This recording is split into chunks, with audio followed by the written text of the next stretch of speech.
Hi, it's Larry Shiller, voice of Backgammon, broadcasting live from the Las Vegas Open at the Flamingo Hotel, and we've got the second round jackpot with Falafel and Genius, MCG, about to begin their match.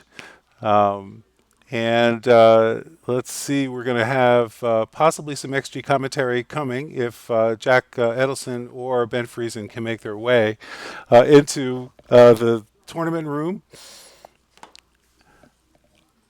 Again, this is Larry Schiller, voice of Backgammon Broadcasting Live. Let's see if we can get the additional camera. Now we got the two players, and there's Falafel. We've got MCG is away from his chair right now. We'll be beginning soon.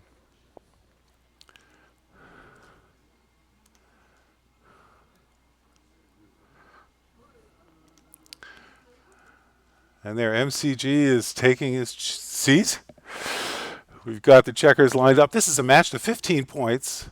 These are two of the world's top players. Falafel is a well-known player on the circuit, as is MCG. They known as Genius. He's a great student of the game.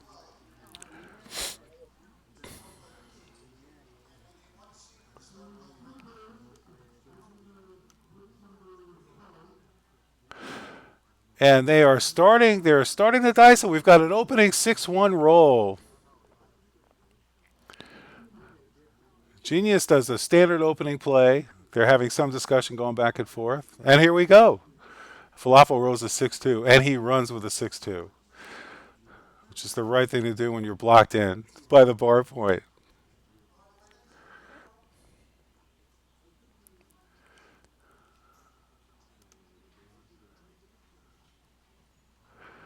All right, these guys have decided that they are going to use the clock, so they're going ahead and setting that now.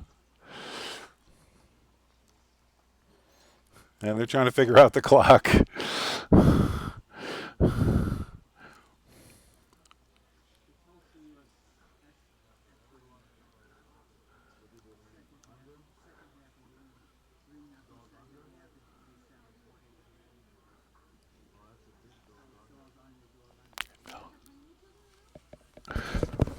Bill, can you check on twitch.tv voice of Backgammon and let me know how the sound is?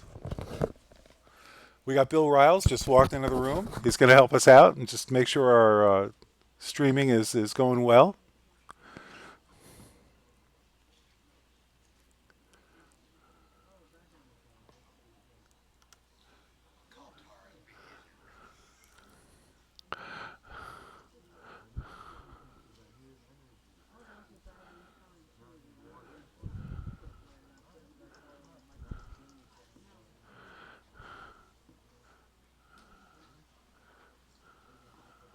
All right, they're getting the cameras all set. And they're coming back. All right, 6-2. We got a 5-4. That Genius has rolled. 5-6, he comes out.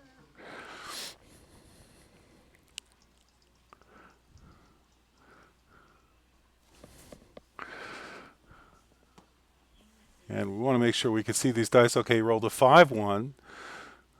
So Matt's going. He's playing the bomb in 5-1. He's coming out to the bar point, and 6-1 for Falafel, and he goes ahead and makes the bar, which he had broken. Now he makes.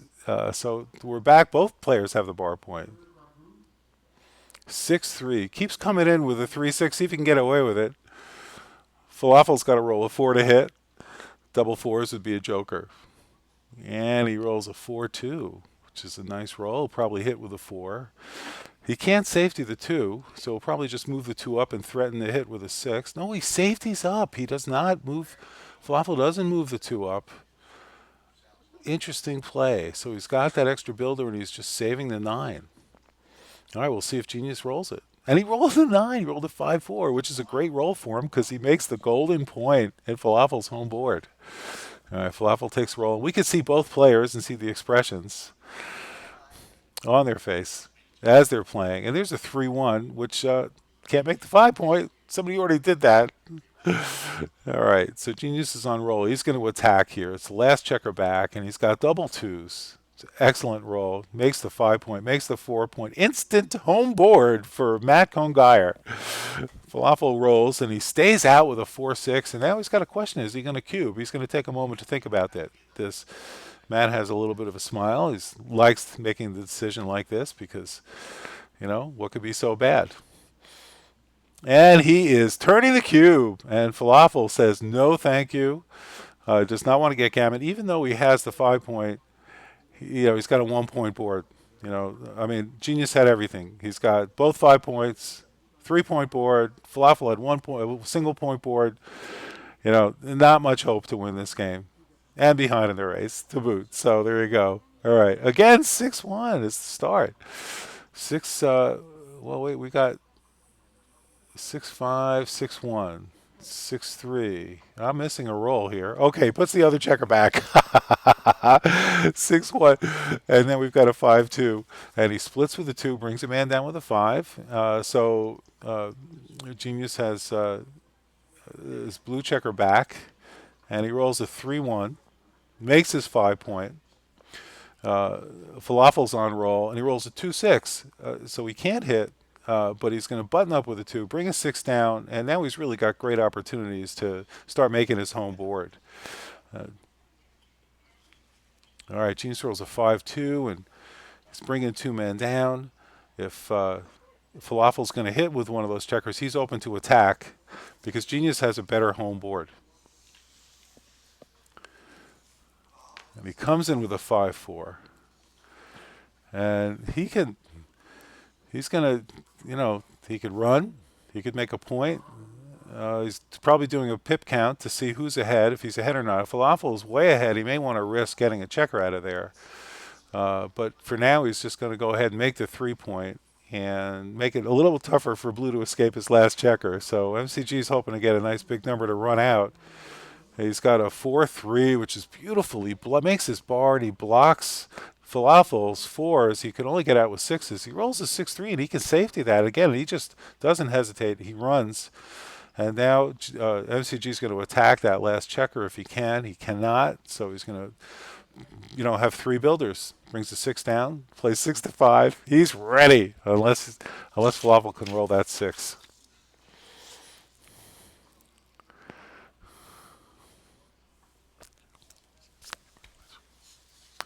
Bill Riles just giving me some information from Tara, I understand.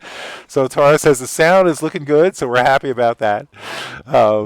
We've missed a little bit of play here. Falafel hit on his 1 point. MCG came in on the 4 point.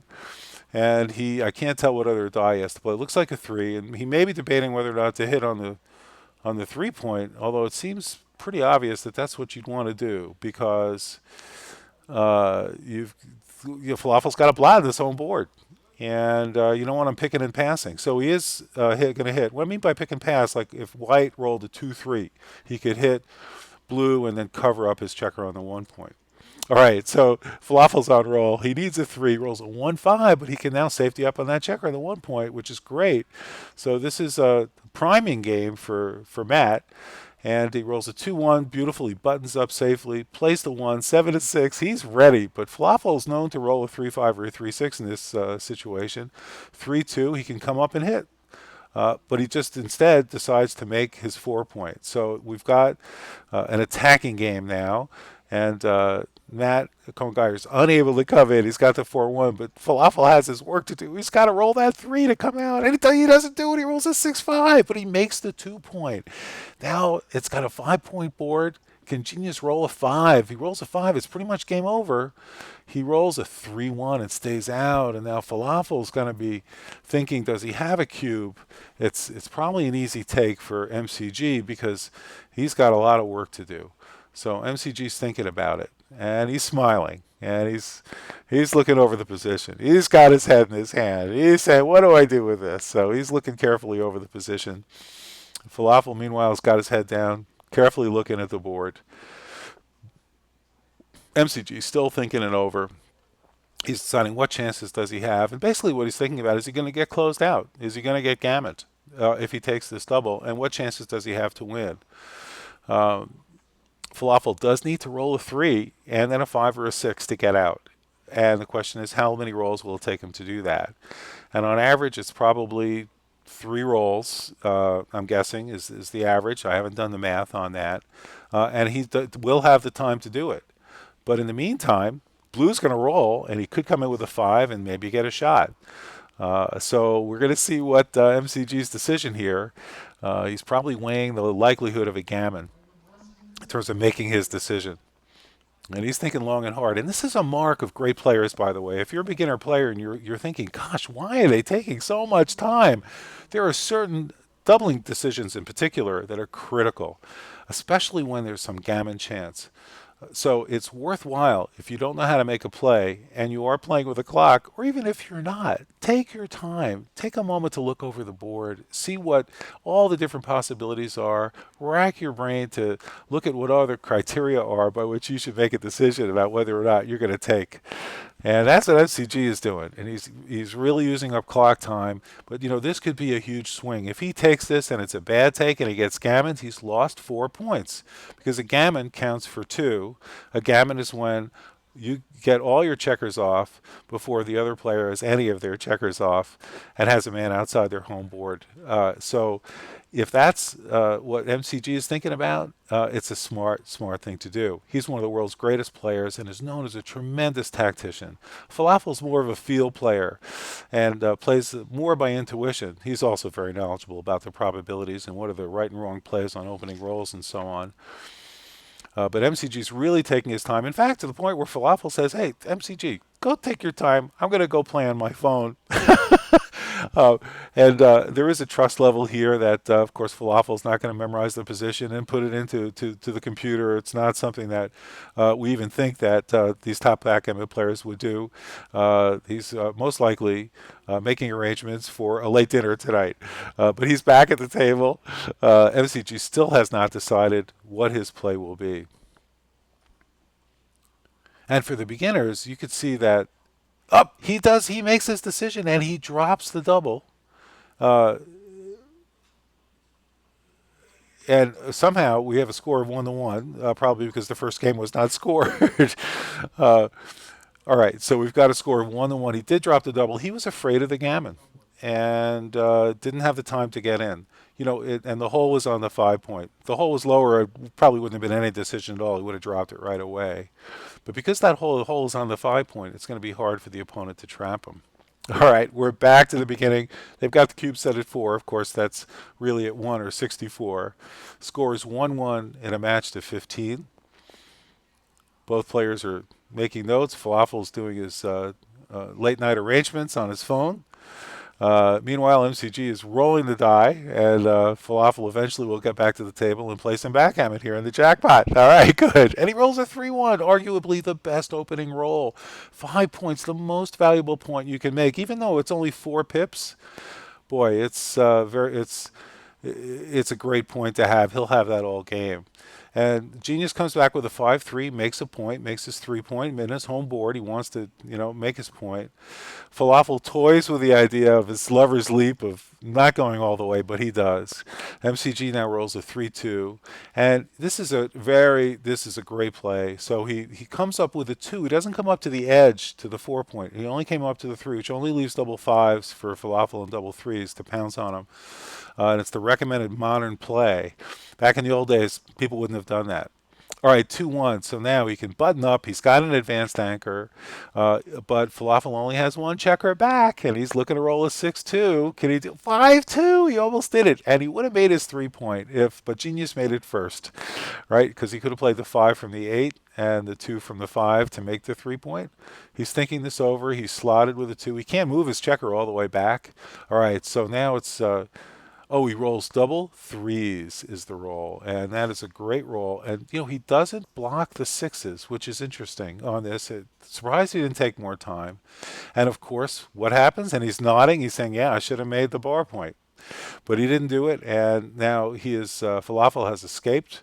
Now Genius is going to work on making his home board, hoping to get a shot, and possibly to win in the race. He's not far behind in the race.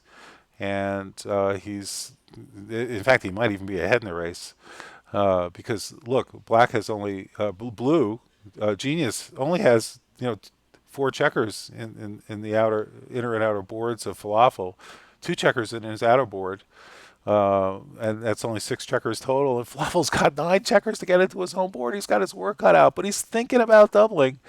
But he realized he's not far enough ahead in the race to do it. And he rolls a 4-2, which is a great roll.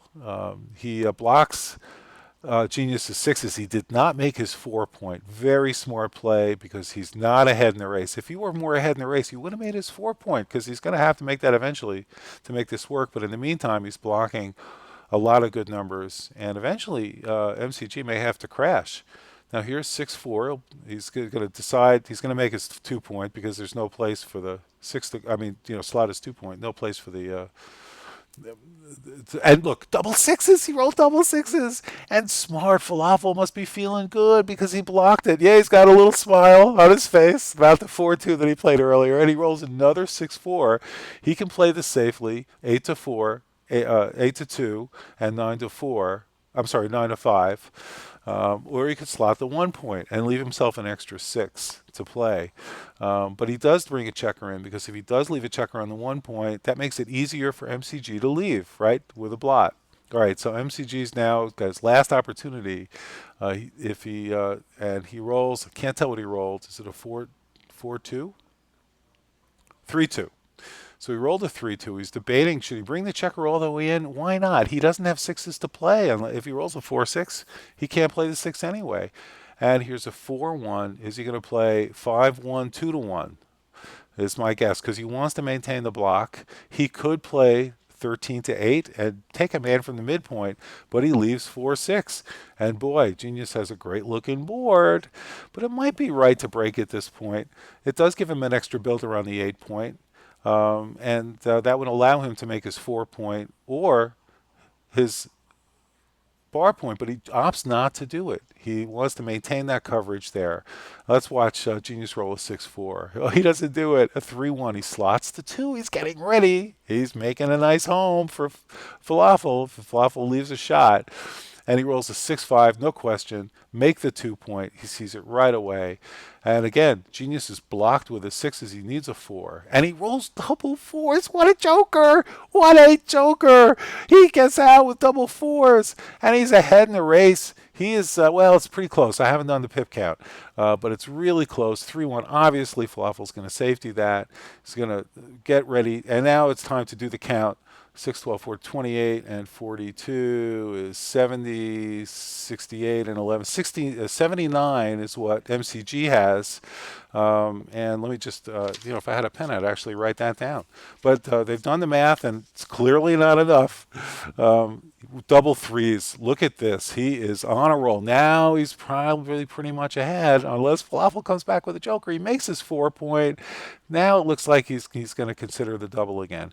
And very quickly, you could see that he's up by about 9 pips in this race here, and it's worthwhile to double that with about 70 pips, and it's a very close take or drop decision for Falafel, and he's going to think carefully about it. If you're a beginner, you might say, well, how do you do, what is a pip count? And it's basically the number of checkers that you need to get your men off so that to clear all your checkers. So if you checker on the 1 point, that's worth 1. A checker on the 2 is worth 2, and so on.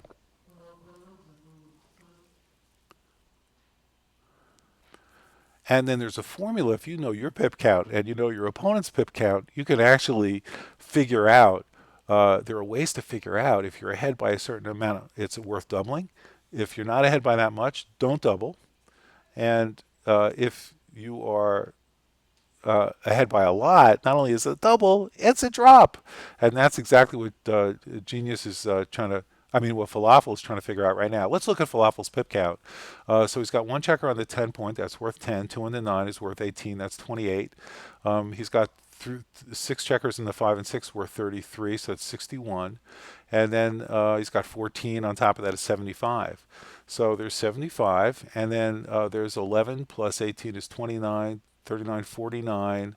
Plus 20 is 69, 67, 75, 67, 8 pips. But basically the way you do it is, basically take 67, add 8 to it, you get 75. This is a borderline take. It's almost a drop, but he is going to drop it. This is very, very close, this decision, and he's not going to be wrong by more than a couple of percentage points either way. This is very, very close. If my pip count was right, it was right on the borderline. It would have been a drop if it was uh, uh,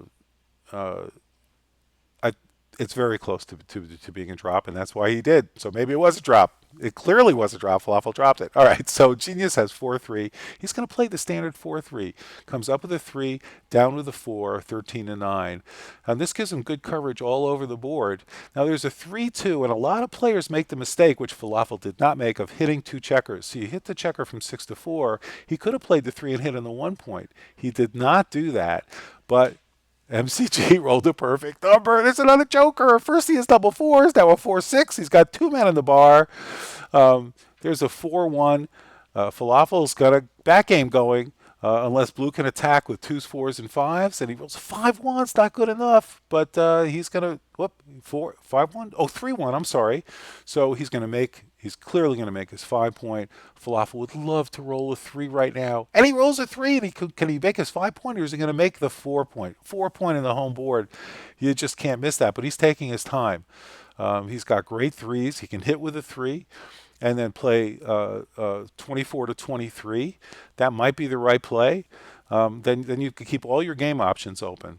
And so that's probably what he's going to end up doing. And he does. He's reaching for the checker to hit, and he plays 24 to 23. He's very well positioned to play any type of game that might come his way, depending upon the dice. And that's a mark of a great player, to make a play so that no matter what the dice are, you are going to be able to play it well. All right, now we've got the camera off of MCG. We've got some conversation going on there with someone else. We'll see if we can't fix that later on, because we'd like to see what MCG is doing, because all that we get to look at is Falafel on his iPhone texting somebody about something. It's probably not about the 3-1. Anyway, Genius is on the bar, and we're going to take a look now and see how we can get this camera back in shape.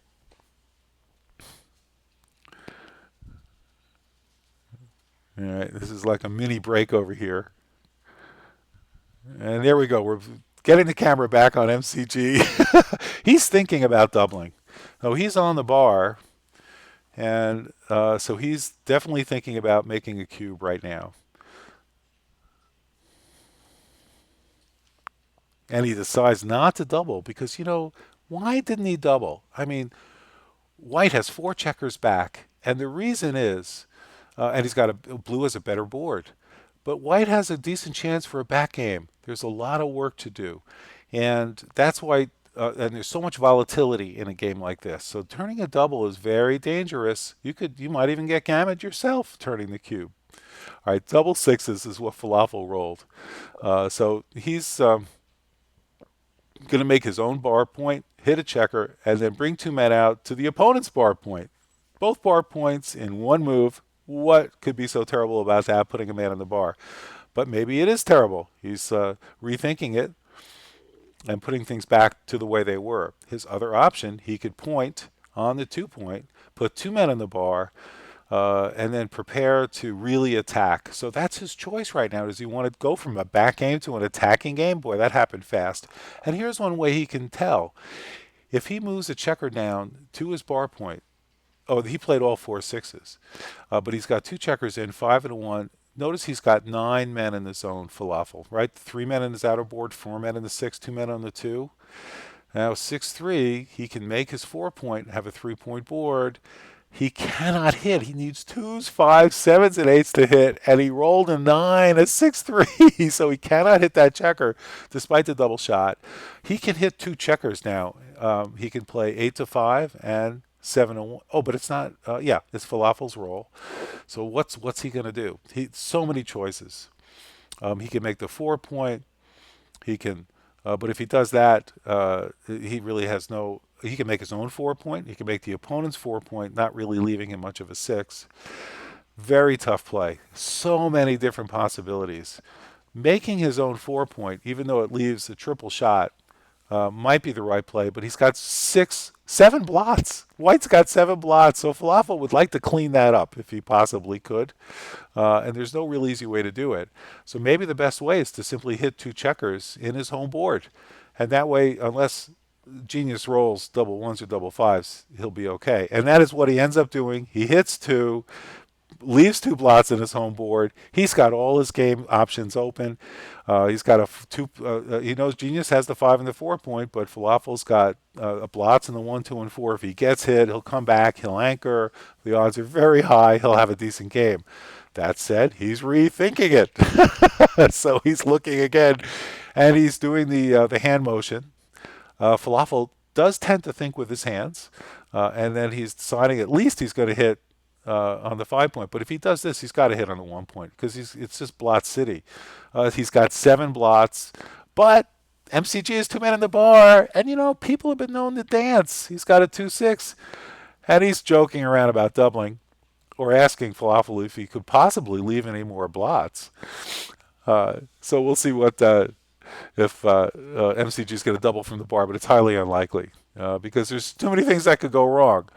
There's 4 numbers that don't come in at all, and then there's another 16 numbers that only 1 checker comes in, and a couple of those don't hit anything. I mean, if he could roll a 3-4, not a pretty number to roll, because the likelihood is if MCG does not hit one of Falafel's checkers in his home board when he comes in, if he doesn't roll a 1 or a 5, Falafel's going to roll a 2 or a 5 and pick up that extra checker, right? He's got that extra checker sitting there. All right, so we're having some kind of conversation going on around the board. MCG is thinking carefully about the possibility of doubling with 2 men in the bar. Can you imagine you have 2 men in the bar, you're thinking about doubling? That just shows what a great player he is, that he considers all these different possibilities. He's up 2-1 in the match. We're going to 15. So it's basically kind of like a money decision. But if he does double and this game turns around, that cube can end up at 4, and a gammon at 4 means it's worth 8 points, and that would put one player tremendously ahead. Now the camera's focusing. We've got Aaliyah, Victor Ashkenazi's fiance, and she's turning into a backgammon player in her own right. So now the camera's on her. By the way, this camera has a mind of its own. It's just deciding who it wants to focus on. And we'll see if we can get the camera back to MCG at some point. But in the meantime, Aaliyah's enjoying the limelight. And here we go, back. And he's still thinking this over. And now we've got the camera move with off Falafel. So we're not seeing any of the players. Oh, there he is. He's back. Okay. Now, meantime, MCG is using up the clock here, and that's a big consideration in tournament play. Now, they each have, I believe, 30 minutes plus to make. Each player has 30 minutes to make all their moves in the match. That's going to depend how many games they play. But this is a 15-point match. And right now, MCG is really using up the time. And in a way, it's a little surprising because it's probably not a double. All right, anyway, 3-1, he decides that it isn't a double. He does hit the checker on the 1 point. Falafel's not completely unhappy about that. Doesn't necessarily want to have that. He rolls a 2-5, and he can hit. So he's coming with a 2. He can make the 5 point. It's actually an excellent roll. And his best bet at this point may be to make the 5 point, even though MCG can make 2. Hit 2 checkers. Well, tough decision. But if Falafel doesn't make his own 5 point, which is a tremendous, he'll have a better board. He's going to leave a ton of shots for MCG to come back. In other words, if Falafel hits from the 4 point to the 9 point, from the 19 point to the 14 point. I'm sorry, from the 21 point to the 16 point. But he's not going to do that. He's going to make his 5 points. Such a valuable point. MCG has his 5 point. Falafel probably wants his own 5 point. And he's thinking it over. He's now looking at the hit and deciding. Now, the way that, by the way, that the move is over is when the player touches the clock. Right now, the clock is running, although we actually can't see the time the way the lighting is set up. But he moves the 5 back. But this is also a hallmark of a great player. They actually look at the board to see what it looks like. They think it over. They think about the structure. They're thinking about what is this game going to look like in 3 or 4 rolls, or even in 2 rolls, and what could possibly go wrong with a play that you're actually making. And he's really thinking carefully about this. He has an excellent opportunity for a back game. And if he would hit on the 1 point, for example, he'd lock himself into that. But he wants to maximize his possible game plans depending upon what the dice are. And oftentimes that's going to change. He finally makes that decision. He wasn't too sure about it. MCG gives a look like, darn it, he made the right play. Now he's thinking, I got this doubling choice again. What am I going to do? And let's see if we can. And he's thinking about it, but he makes probably the right decision and does not double. But he does roll a 5-2. It's a great roll for MCG. He makes a 3-point board. And now Falafel's got to come in, and he does. He comes in with a 1-2. He's got his choice. He'll come in the 1 point, and then he's got to figure out what to do with the 2, and he'll probably slot his 4 point. Or he'll come up to the 3. Very interesting. So he does that. So that's actually, didn't even see the play. Makes perfect sense. To have the 2-3 back game is much, much better than a 1-2 because you're really stripped. That said, especially because his timing, he's not that far behind. Falafel has 4, 5, 6, 7 men in the other in the inner and outer boards. MCG has only 6. He's really not that far behind in the race, maybe by 30 pips, I'm guessing. MCG is figuring out exactly how many pips because he wants to adjust the timing, and if the timing is really, really bad, he'll double. Now he's also looking at what the rolls are, and does he have any rolls that if he makes them, that are going to make it impossible for Falafel to take a cube next time? Like for example, if Genius MCG were to roll double 3s and make a 5-point prime, or double 6s and make a 5-point prime, or even double 1s and hit 2 checkers, those are, no way Falafel's going to take a cube. And Falafel is in danger of being gammoned. So now MCG does turn the cube. He's got a 3-point board, and Falafel says, you know what? I don't want to risk getting gammoned. Great double. It might have been a take. But that game had a long way to go because Genius had 2 checkers, and Genius is smiling, like relieved that Falafel did not take that cube. And now Genius is up 3-1 in this match. Falafel starts with a 5, and he comes in with a 2. The ugliest roll in backgammon. And this is the standard way to play it today. Bring one up, bring one down. That's the play. And double 5s is a killer, and he didn't roll it. 5-2 coming back. Interesting. He brings 2 men down. I wonder if that's the recommended play. 6-4 by Falafel. It's a great roll. He could do 3 things. He can make his 2-point. He can hit, or he can make the opponent's bar point. This time in the game, hit, because you'll gain an advantage in the race. Anyone watching who is not an advanced player, backgammon is a race, and ultimately that's where you're going to go. If you can get to a huge race advantage in the beginning, why not? Use the other game plans, attacking, priming, holding if you have to. But if you can just roll 6-5 a couple of times and a couple of doubles, just go for it. Win the race. Get it over with. Eventually it's going to come down to that anyway. Now, MCG has left 3 blots. Very risky. And again, Falafel can hit 2. He can hit 2 in his home board. He can hit on the bar point and hit on the 1 point. So he's got a lot of options. If he doesn't hit, it's going to be ugly. Pretty clear he's going to go 8-7 and hit that checker. The question is, what's he going to do with the 5? Will he hit on the 1 point? And it looks like that's what he's going to do. He puts 2 checkers on the bar. Genius doesn't have to roll a 5 or a 1. But he does. He rolls a 5-3, and he's in good shape because he's got the 5 point. Can't argue with that. All right, Falafel's turn. He rolls a 2-1. Pretty standard play. Is definitely going to play that 1 to make his bar point. Now he's got a 2. Does he want to slot the 4? There's no good play. What Falafel's realizing, if he comes up like that, Genius is going to attack. but he's taking the risk. So Genius has a lot of great rolls. 2-6, any 3 or a 1.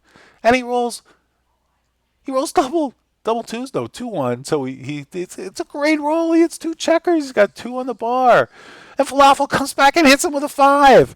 This is great. These guys are going back and forth. Very volatile position here. Genius is on the bar. He comes in with a 5-6. He's going to hit again. We're just hitting back and forth. We're having a good time. They're both smiling. Falafel says, I got another 5 in here, but he doesn't. He's got his 2-6 from the bar. So we'll just bring a man down, 13-7. And now Genius is way behind in this race, so he's got to get some of those checkers out of there. But, great roll. Gets a checker out, covers up. He's in very good shape. He's got his 5 point. He's got both 5 points. Very powerful structure for MCG. So Matt Cohn-Geier is really setting up a wonderful structure. And Falafel's going to make a second point in his home board. Really doesn't want Genius to roll a 1. He doesn't. 4-6. Again, he'll just come out. 4 and out. The modern play, by the way, is really, control that outer board. Don't worry about sticking a checker out there. He didn't do it. He brought a checker in, and that's right. He already had a checker in the outer board. So let's not go take that. Great roll for Falafel. He rolls a 2-6 and he hits that checker. All right, Genius comes in. He's got a 4. He comes back and hits. Look at this. He's got 2 points already in Falafel's home board. He's still hitting with abandon. And now Falafel has a 6-1. What is he going to do with that 6? He's going to bring a man down. He can bring a man. It's got to go to one bar or the other. And the question is, which one does he want to go to? And that's what he's looking at now. And really, it's a tough decision because he can bring a man down, but Blue has a lot of ways to make a 4-point prime. He's got 6-3, right? 6-1, 3-1, double ones, double threes, all make that make a 4-point prime, make the bar point for Genius. So that's what he's thinking about. Falafel saying, but you know what? Why not? So come out with a 6 because he's going to make it anyway. And then you have a chance to make an anchor. Well, he rolls a 4-3. It's not one of those numbers, not his greatest number. And so what's he going to do? And one of the things he might do is just play the 3 down and slot the 4-point. So that gives Falafel 2s and 3s to hit. But he's got a blot in his home board. And MCG can land on the 4 and 5 point with impunity. So we'll see what he does. He plays that 3, and he does, in fact, slot the 4 point, leaving Falafel with 2s and 3s. So he's got 21 numbers that are going to hit that. Any 2, any 3, and double ones. And let's see what happens. He rolls the dice, and take your pick. He rolls a 3-2. Question is, does he want to bring both checkers up there because his 6s are blocked? So that's the question. So he hits with the 2, keeping the ace point. And now the question is, what is he going to do for the 3? And he might want to come out to the bar. If he comes out to the bar and he doesn't get hit, he's controlling the outfield, and it's going to be very difficult. But he doesn't do it. He makes the point. He safeties up. He's got the holding game going, just in case, probably, that Genius rolled a 1. But he didn't. And he rolled a 3-2, and he's all buttoned up. So now 5-1. And nice easy play for Falafel. Plays 7-1. He looks a little relieved, but he is suffering from TMP. Now, TMP stands for too many points. And Falafel has 1, 2, 3, 4, 5, 6, 7 points, which is the most number you can have. Something's got to give unless you roll doubles. All right, so he rolled a 6-1. He rolled a 6, and he'll bring the 1 down, leaving 7s and 8s, but not double 4s for Genius to hit. Let's see what he can roll. And he rolls the 8. And so he rolls the 5-3, and he hits. And now this is going to get exciting because Falafel has a lot of numbers that come in and hit. Double 6s is not one of them. He dances from the bar. Genius is looking carefully at this position. Now it's Genius who controls the outfield. He rolls a 5-1. He can get that checker out of the way, off the 4 point, controlling the outfield. Falafel's in trouble. He's really going to get a double here because there's not much he can do. 3-1, just come out, come into the 4 point. He's already stripped. What's he going to do? He'd love to slot his 4. He's going to do it, but to put pressure. But this is a hard double to take, because MCG is controlling the outfield, but he's ahead in the match 3-1, and so he doesn't turn the cube, and he rolls double 6s. Double 6s. He takes all 3 checkers out. Safety's 1 up. He leaves Well, he leaves nines and 11s, so except for double threes. But Falafel doesn't roll a 9 or 11. He rolls a 5. I don't think MCG is going to play for the gammon here. 3-2, he could just make his 5 point and get on with life. And then if MCG leaves a shot, he'll go ahead and get it. Actually, he makes his 4 point and slots the 5. Wonder why he did that. We'll have to look at that position. Not clear what the reasoning was. I'm sure it was good, whatever it was. All right, so this play, I cannot see the die, but if it was one of them is a 1. And maybe it's a 4-1, because how do you play a 4-1 in this situation? Let's see. There's a 3 or a 3. Well, 3-1 is not. Yeah, 3-1. Button up. You got a little bit of TMP, but if you can bide your time a little bit, you'll be fine. 6-3 is just not a great roll if you do that, though. I mean, and he's probably thinking of, what am I getting in trouble with here? Pay me now or pay me later. This looks so much better. He's got 5 points with 3 checkers. He's got checkers that are 4 away, 2 away, 3 away, 1 away. A lot of things are going to point. When I say 1 away, you see he's got 3 checkers on the 6 point and the 5 point. That's 1 away. So any 4-3, 3-2, 5-4 can make another point. Now, Falafel rolled a 6, and so he's bringing a checker out. He's got a formidable board. MCG doesn't want to mess with that. It's interesting he didn't slot the 2 point. Double ones! He rolled double ones, and he's playing it to block because he's behind in the race. So look at that. And now he comes in with a 1-5. Falafel's in danger of breaking his board.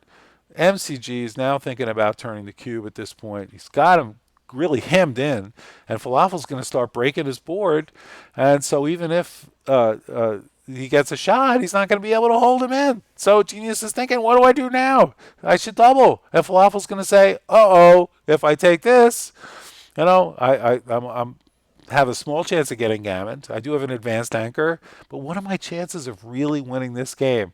What are the shots? He might actually look at shots that he might leave on the next play. Double sixes doesn't leave a shot for MCG.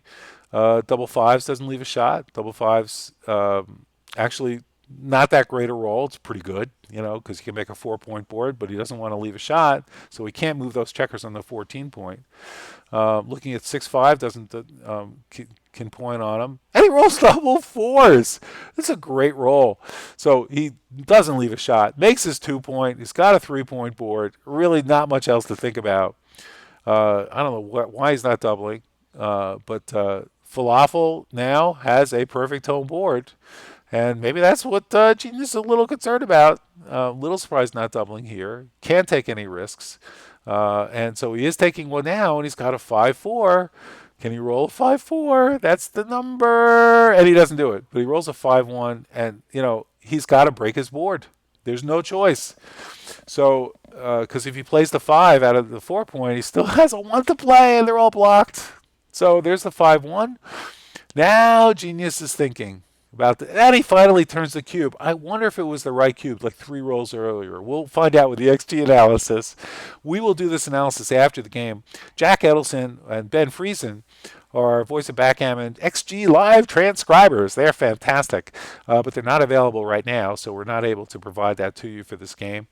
And I'm not capable enough of doing that while providing commentary. I'm not sure I'm capable enough of doing it live XG anyway. But this is a tough double for Falafel. He is, let's see what he is in the race. He's got 31, 36, and 44 is 80, and 24 is 104. And so he's pretty behind in the race because, let's take a look. So it's 13. And 30 is 43, and 42 is 85, and 104. Well, the race is even. The race is exactly even. Question is, what chances does Falafel have to escape his checkers? Can he escape without getting hit? It might actually be a take. The gammon probability is low. The odds are pretty good he's going to get a checker out. He really knows, though, he might have to break one more time, but and he is going to take it. Falafel takes the double. And MCG rolls a 3-2. He safeties up that checker. Now what does Falafel hope for? Well, double fives would be a pretty nice roll for him. 2-1 is fantastic. He gets that checker out. If he rolls a 6, he's not going to break. He rolls a 5, he can get out. And he does have a 4 to play. All right, there's a 4-1. So Genius is starting to bring his checkers in. Very close race. It's getting down to the wire here. Very exciting. And there's a 5-4. So Falafel's able to escape and minimize the wastage of his checkers. And when I say wastage, I mean when you start piling your checkers up on the 1 point, that's when you're doing wastage. All right, and I'm just going to pause momentarily while the game goes on. You'll continue watching the game. I just want to make a post on BG Online so that folks know that this match is actually going on. Double sixes. Did he roll double sixes? He did, and he can't play at all because he's blocked by Falafel. So he did not get the full value of that roll. And Falafel comes back with double threes, and he's got a tough decision to make. He doesn't want to break his board, so he comes in, all right, and now moment of truth. Genius rolls a 6. Unbelievable. Unbelievable. He rolled double 4s. He can't take a checker off. But Falafel's way behind in this race. And he rolled a 4-3. No more doubles. This game is over. Falafel has basically lost this game. It's going to be a miracle for him to get this back. And it's all over but the shouting right now in this match. Let's take a look here and see if there's a possibility of a gammon because MCG's rolling doubles like crazy, and Falafel comes up with a couple of 2-1s, he could get gammon. And there's a 5-1, and the gammon is now mathematically impossible. MCG will be able to win, most likely. But, Falafel, a couple of sets of double sixes, and he's back in the money. He's got 5 checkers off versus 1 checker off. And so people have lost in this position, especially with a roll of a 4-3. But MCG is rolling on double 4s again. And he's got to roll a set.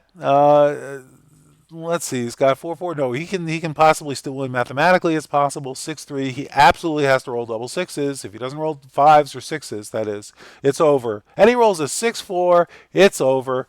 The players will realize that and then shift their checkers. Wow, what a game.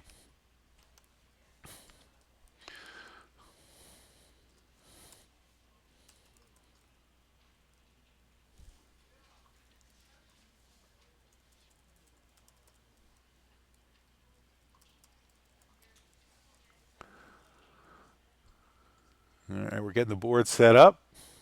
I'm going on to BG Online to let folks know that we're live broadcasting 2 giants of backgammon, Falafel and Genius, Matt Cohn-Geier. All right, we've got the opening roll. There's a 2, and there's a 3. And so the 3, and it's interesting to see if the players ever mix this up. When you're ahead 5-1, that is going to be the standard play. 4-2 points right on his head. Easy play. And we've got, it's been posted. Thank you. All right. We got that posted at 9:13 p.m. So folks know that that's happening. And we've got 93 views on that. So we know people are watching this live on twitch.tv. This is Larry Shiller, voice of Backgammon. And we've got a 3-1. Oh, my gosh. Falafel is getting his dice back. MCG better come in because if he doesn't, he's going to get a cube coming his way. He comes in with a 1-6. This is tough. He might get a cube anyway. This is an easy cube at this point for Falafel because he's behind 5-1. He's got to catch up. He's got a good chance to gammon Genius. He's got a 4-shot. 6-4 in any kind of 4. But it's not looking that great for MCG, and there's some definite gammon possibilities over here. The danger is if Falafel doesn't hit on the 4, what's he going to do? But he really has a lot of market losers. A 4 pretty much is a market loser. And when I say market loser, it means, if he had only doubled and the other player had dropped or taken, great. But after you roll a market loser, there's no way the opponent's going to take a double. But he rolls a 6-3. He rolls on. And he did not hit. He didn't hit either checker. He can't even hit the checker on the 1 point. There's no attack happening here. What is he going to do with his 6-3? Clearly coming out to the bar, maintaining contact, safetying up the other checker so he can attack on the 1 point. That's got to be the right play. There's no great role for MCG to safety up all his checkers. Double 1s, though, comes pretty close. And he's probably going to play 8-7 so that any 6 doesn't work for Falafel. That was a great roll, and it puts MCG back in the game. And he's even thinking, why do I even want to take the risk? It's probably worth the risk, though. Well, it is a gammon thing. He's thinking about the fact he's got blots all over the place. But on the other hand, if he has that chance to make that 4-point prime, that's what he's thinking about right now. How many shots does he want to leave? He's already leaving 4s and 5s. And now he plays safe and can't argue with that because there are a number of rolls that are going to make life very difficult for him. But he rolls double sixes. Look how fast this game turned around. MCG's now the favorite. He's got a man on the bar, 2-point board. He rolls a 6-5. He can safety that checker. If Falafel does not come in with a hitting number, and MCG's thinking about which blot he wants to safety up, there is no danger for that blot, by the way, on his 11-point. Can't be hit by Falafel no matter what he rolls. Double 4s, double 3s will not hit that checker. And certainly 6-5 won't because he can't come in. But he rolls a 2. What does he roll? 1-5. Comes on a 1. Does not hit. Now it's Genius who might have the double. But he is not ahead enough in the race to do that. He might be now. He just rolled double 5s. And what's he going to do? He's just going to bring 2 more checkers down because he does not want to leave a shot. He's ahead in the race now, wants this game to be over. It is stripped, but it is, and it's ugly, but it's the safest way to play, and he's got a lot of numbers that work next time. All right, Falafel says, look, I got to start making some action here. This is an action play by Falafel. He comes up with a 3. He says, go ahead, attack me. Roll a 2, roll a 4, roll a 7, hit me. And there's a lot of return shots, so he has to take the risk to get hit. On the other hand, he opens himself up to some gammon possibilities. And clearly Falafel grabs the cube that MCG gives. There's a 6-1. He is going to leave a shot somewhere. Where does he want to leave that shot? And at this point, it might be best to bite the bullet and make the bar point. The other possibility is to hit on the 1 point. That minimizes the shots. If you make the bar, he can hit back with, because he leaves a shot in his midpoint, 6-3, 5-4, even double 3s will hit that. So he's leaving him 5 extra shots, 16 in total, and he may not want to do that. It might be safer to hit on the 1 point, get that checker is such a pain sitting on the 1 point. Falafel's got that white checker on the 1 point, and it's a pain. It's a thorn in MCG's side, and he'd love to get rid of that thorn. If he could just hit him, doesn't roll a 1, comes in like a 3 or a 2, rolls a 2-6 or something like that, makes life very difficult. Let's do a quick pip count, though, while we're watching over here. So Blue has got...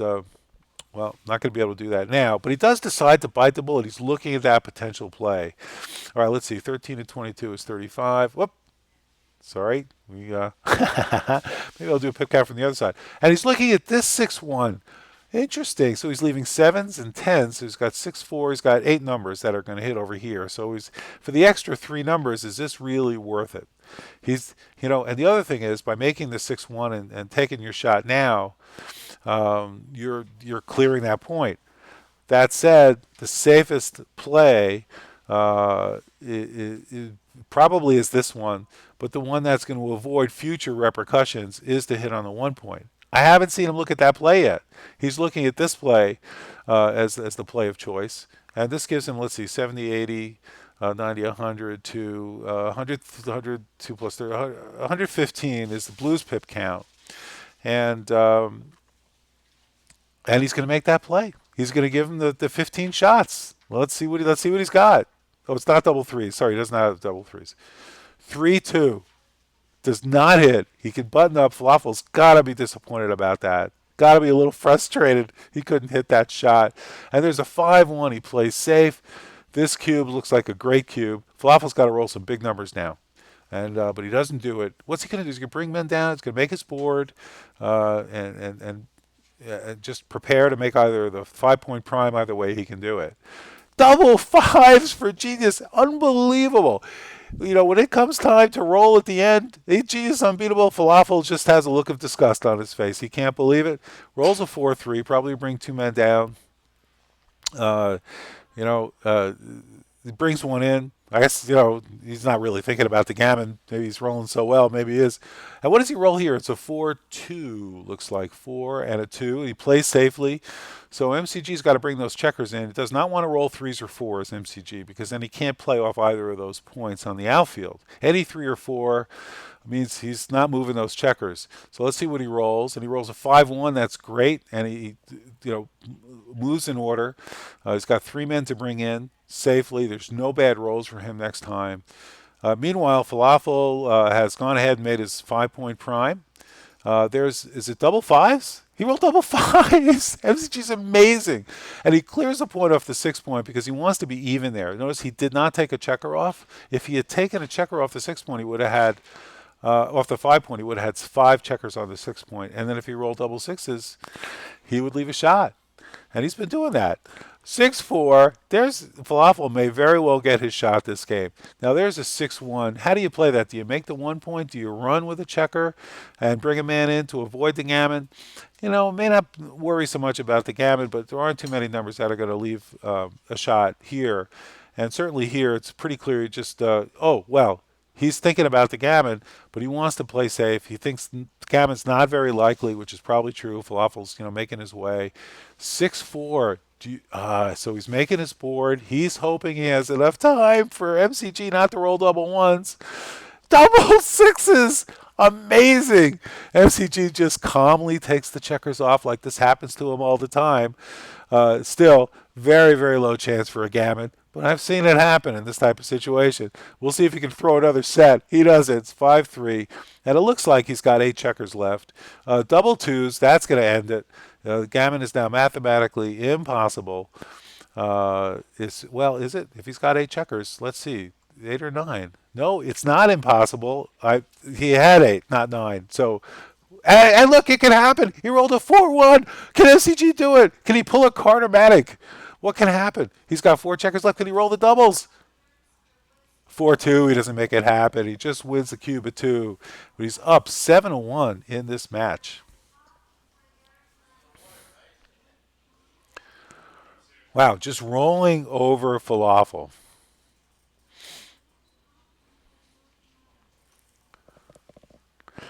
While we're taking this little break, I want to thank our sponsors. Gold sponsor, Gammon Stuff. John Perner has a great website, gammonstuff.com, where you can get great boards, all your needs for backgammon, dice, cups, carrying cases. Please visit gammonstuff.com for all your backgammon needs. He's our gold sponsor. We also have an alliance with BMAB. BMAB is the Backgammon Masters awarding body. They confer titles.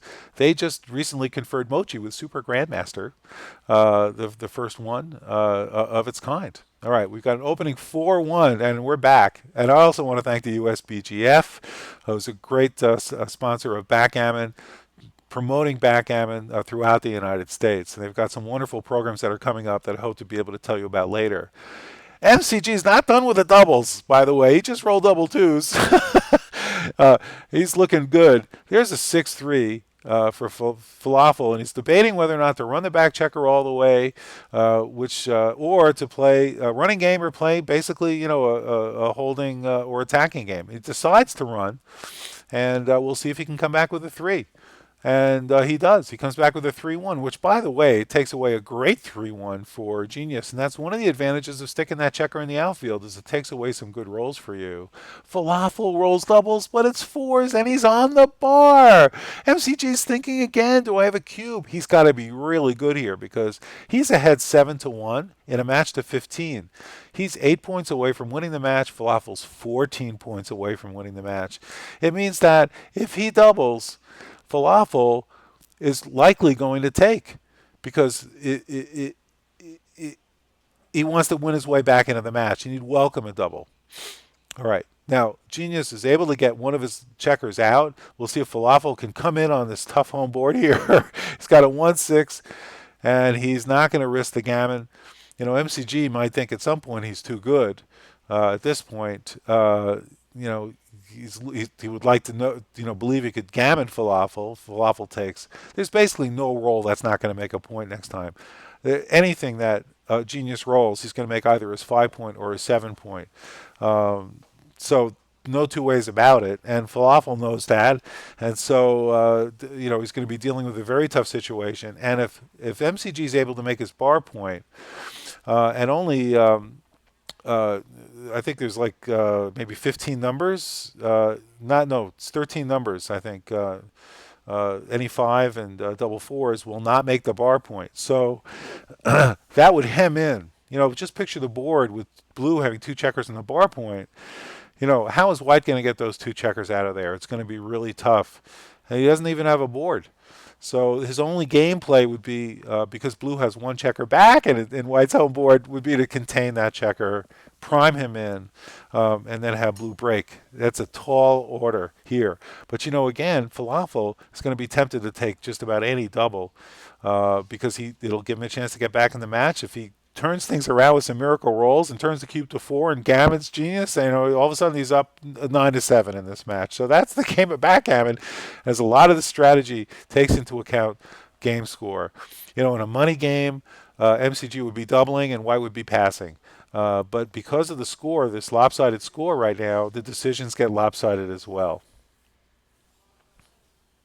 He's doing pip counts. I'm not sure what's going through his mind. This is really a positional situation, but he does want to be sure that if it does turn into a race somehow, that he's not going to lose.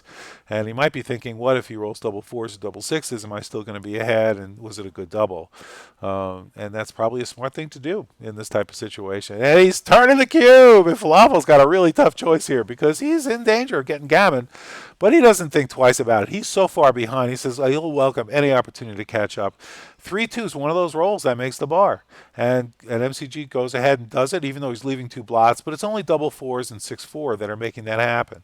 But he's taking another look. He realizes he could also bring two checkers down from the midpoint, but he doesn't want to do that because that would lose his communication with his lone checker back on the 1 point. Okay, that's technical stuff. Let's see. 5-3 comes close, but Falafel can't move those back men. Does he make his 3 point? What does he do if he brings a 5 down? What does he do with the 3? Does he slot the 4 point, the 5 point? Maybe that's the best way. If you can't build a prime naturally, you're bored naturally, go ahead and build it artificially, slot it. Hope he doesn't hit. But he's going to go ahead and make the 3 point. Can't argue with that. He's got 7s to hit, except for 2-5. Double 3s.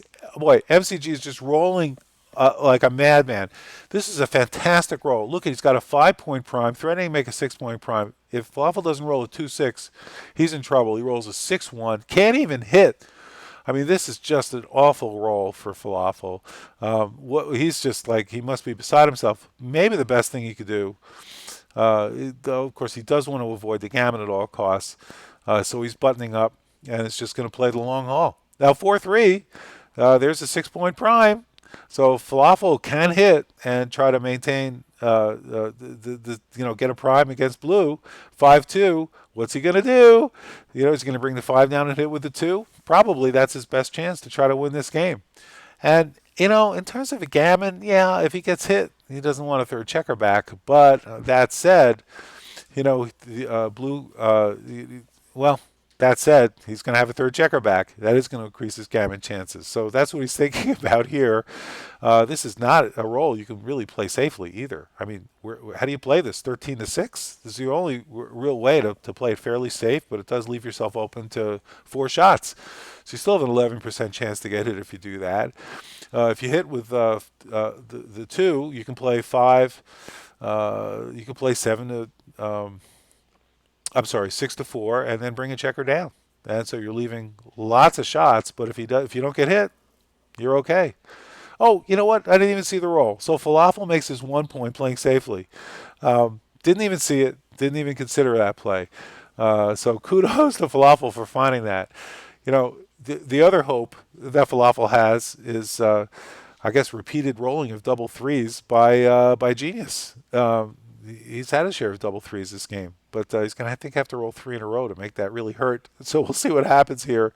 And he rolls a 6-2. That was the roll he needed before. He can hit with the 2. Does he want to do that? Probably not. That is the surest way to get gammoned. But this 2 is ugly for Falafel. I mean, he can play 13-7 and then 3-1. He can bring the checker down and leave him 7s. That seems like the right play. If he rolls a 6-1 or 6-2, at least he can make his 5 point. And, it's tough. He's blocking him. FCG rolled a 2-1, and he can't get past. But he's moving the checker up. since Falafel has the 1 point, it's very little risk that he's going to be able to prime in blue and get any kind of timing. By the way, one of those dice landed on a checker, and the rules here are that that does not count. Now, he did roll the 6-1. Does he want a point on him? He probably does, and just at least get your checkers in. He could just pass it to the 4 point, and maybe that actually is the better play. Just move that checker into the 4 point without hitting, without making the 5 point, and then just hope that blue rolls a big number. And that's exactly what Falafel ends up doing. Let's see what MCG can come back with. Does he have a big number? No, he's got a 4-1, so there's really not much else he could do. He's placed the 4-1 out. He's slotted in front of his prime. Now Falafel rolls a 5-3. It's quickly bringing in his checkers. By the way, Falafel wants to bring those checkers in from the 7 point, because once he does that, he doesn't have a 6 to play. Look at that. So here we go. There are some bad rolls for MCG. Next, coming up here, there's a 4-3. There's a 3 and a 4. And so he's starting to get his board back. But let's see what MCG comes up with. 4-3 works fine. Wants to keep the 5 point prime, even though it's a 6 point prime. Even though it's a little ugly, he's going to stack 4 checkers on the 5 point. There's a 5-3 for Falafel. He's got his board. 2 checkers are dead. And I say that because see those 4 checkers in the 4 point? Those 2 extra checkers, they're not going anywhere. They're just not going anywhere. That's it. Now, he slotted the 1 point. Falafel made his best roll, which is double sixes. and now MCG, now this is very, well, he's clearing his bar point. And now Falafel has a chance to win the game with double sixes. He rolls a 6-5. He's out. If he doesn't roll a 2-4-7, this game could be Falafel's. Let's see what happens. He rolls a 4-1. Does he hit? That's the big question. And Ben Friesen is here. Maybe we might get some XG action coming our way. I don't know what my match right now looks like. All right. Fantastic. Awesome. Oh, yeah, I'll take this.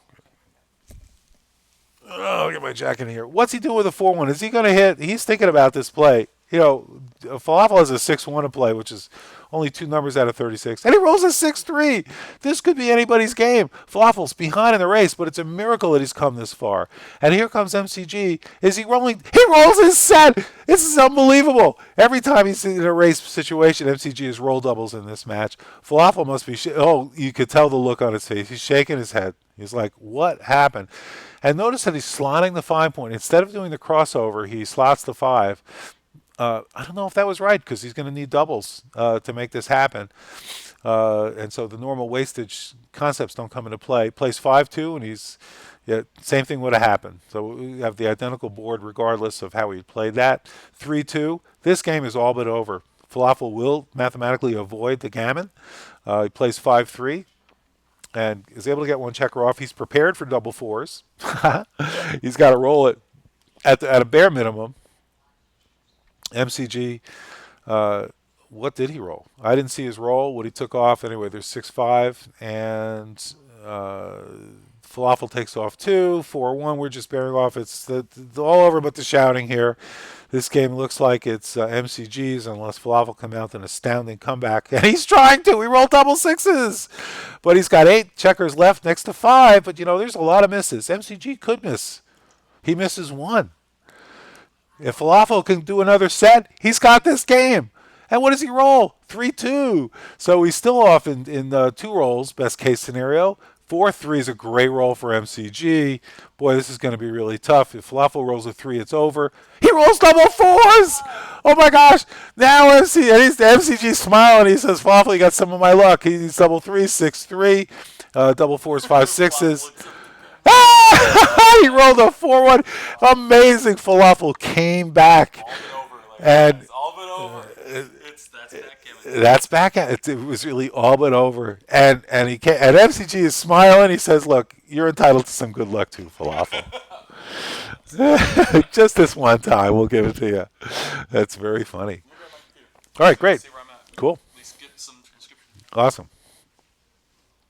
All right, so Ben Friesen's going to go grab his computer, and we're going to get TeamViewer on there and do our thing. Meanwhile, we're taking a break.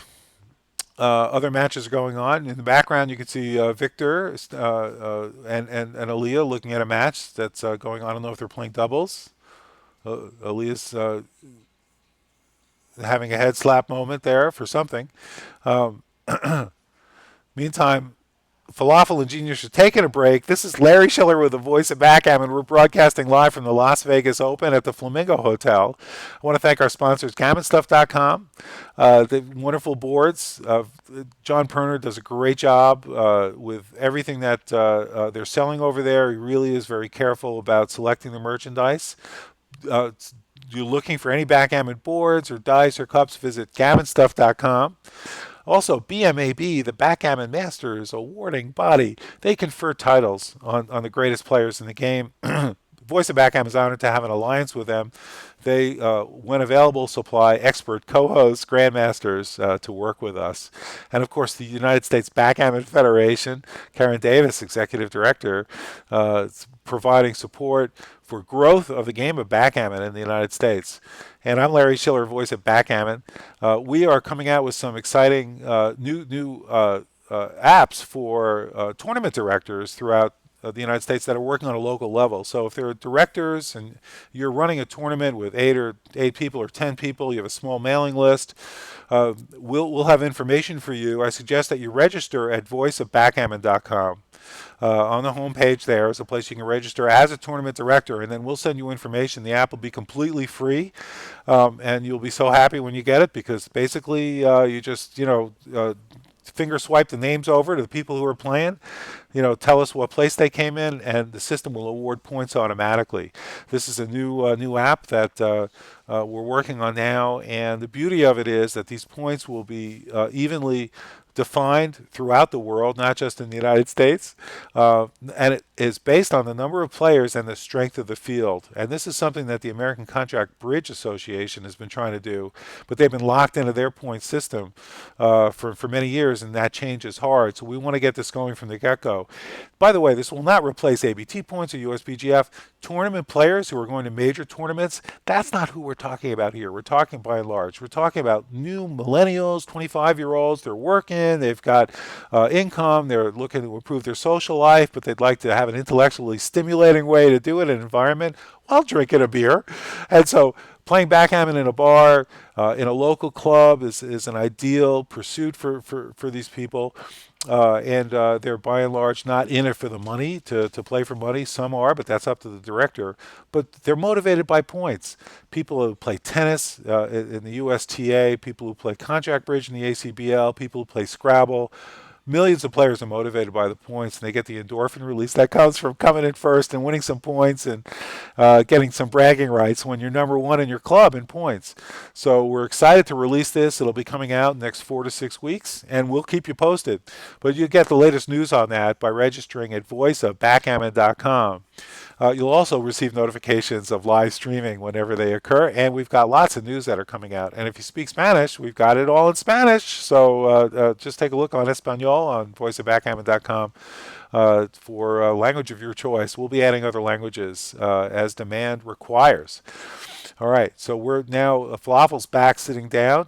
We're waiting for MCG to get back in his chair. Falafel's looks like he's having a little shut eye, or is he just relaxing before the match takes place? He really had quite a comeback in this last game. He was down 7-1. MCG gave a double that was way too good for money and perfect for the score, and Falafel took it appropriately, and at the end just completely outrolled Genius to come back and win the match. Win that game, and now he's down only 7-3. So we'll see where this goes.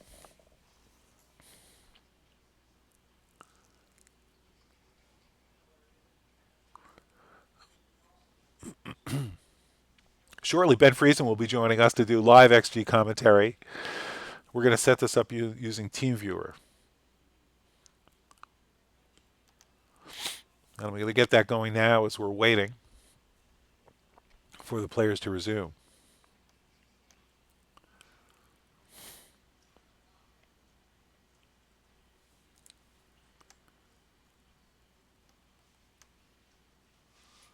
All right, Ben's back with his laptop. I got a call on Amazon. And I see Stick in the background, also on his phone. Maybe he's watching us live. Hello, Stick. If you're watching Twitch.tv, you can wave at the camera.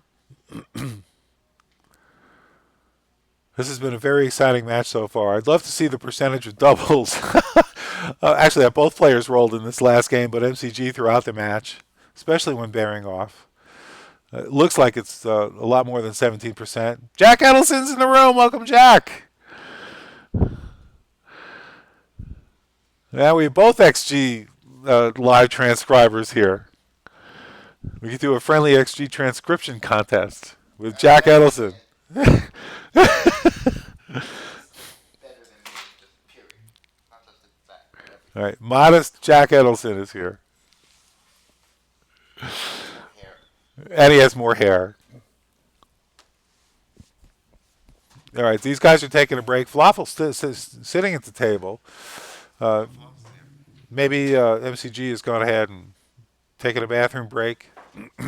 These players are entitled to 2 breaks, I believe, per match. 2 10-minute breaks, and this is an important match. This is the second round in the Jackpot, round 2, which didn't make it into our text. And I'm hoping that the cameras are properly set up on their laptop, that these guys are giving them a quick look. You'll notice that we have follow my face set up. So you'll often see the camera. There isn't a camera person behind here. And MCG sits down. But that camera ought to be moved over a little bit so it's actually facing on him. So, Jack, let's let Ben grab a seat over here where he can... Oh, he's taking this call, so Jack, make yourself at home. These guys are back, setting up the board. Going back to our live stream, and we got Jack Edelson on camera with us. That mic is not on, but I can turn that on for you. And that's it. Testing. Yeah, Jack's Works. here. All right, Good. we got Jack's mic live and up and running. So let's give you a little bit of credit over here. I'll only be here for a few minutes. Do you have a match to play tonight? Nah. But, figured Ben can take over. Got some other matches. So 6-5 run for full. Yeah, we got an opening Falafel. 6-5, and last time You actually played it right too. 6-4. Yeah, you got to fight for. board control. It's all Yeah, about feel board there. control. So that was interesting. You know, Falafel could have run with a 6-5 too, but he didn't do it. It was a 6-4, so. I mean, with a 6-4, right? After a 6-5 run, you don't want to do that. And he brings 2 checkers down when he hits with the 6-3. So he comes in with a 1 Oh, it's and brings the 2 down, getting good coverage in the outfield. If White can't do that, so both players are, you know, setting up a priming game, but it won't be a holding game because the White only has 1 checker back. 6-2, who's going to make bar the bar? point. Yeah, it looks like he's going to make the bar. Not much of a choice there. Yeah, not a surprise there.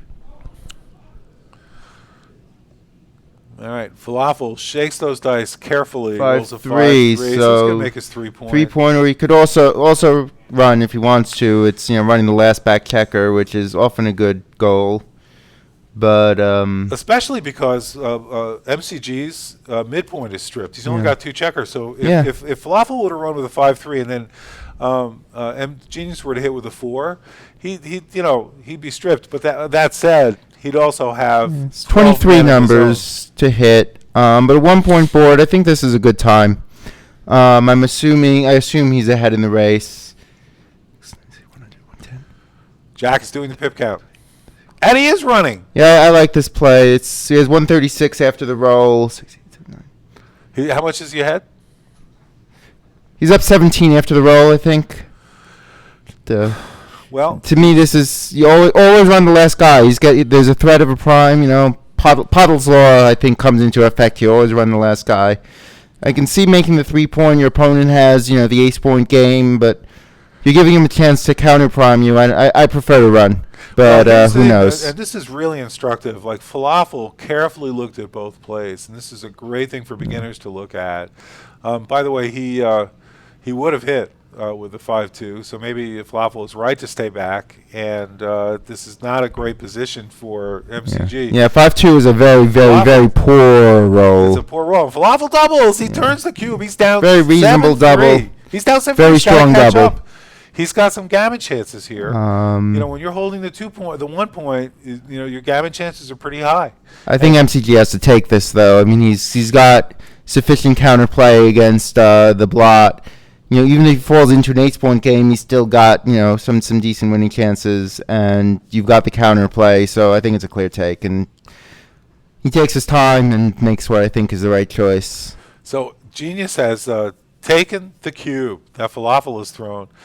Falafel now, is that Phil Simborg? Is that John O'Hagan? We have all the John, take the mic. personalities Take the and mic. giants of the game of backgammon over here. You watching anybody good? No. Just Falafel and Genius. MCG. Falafel and Genius.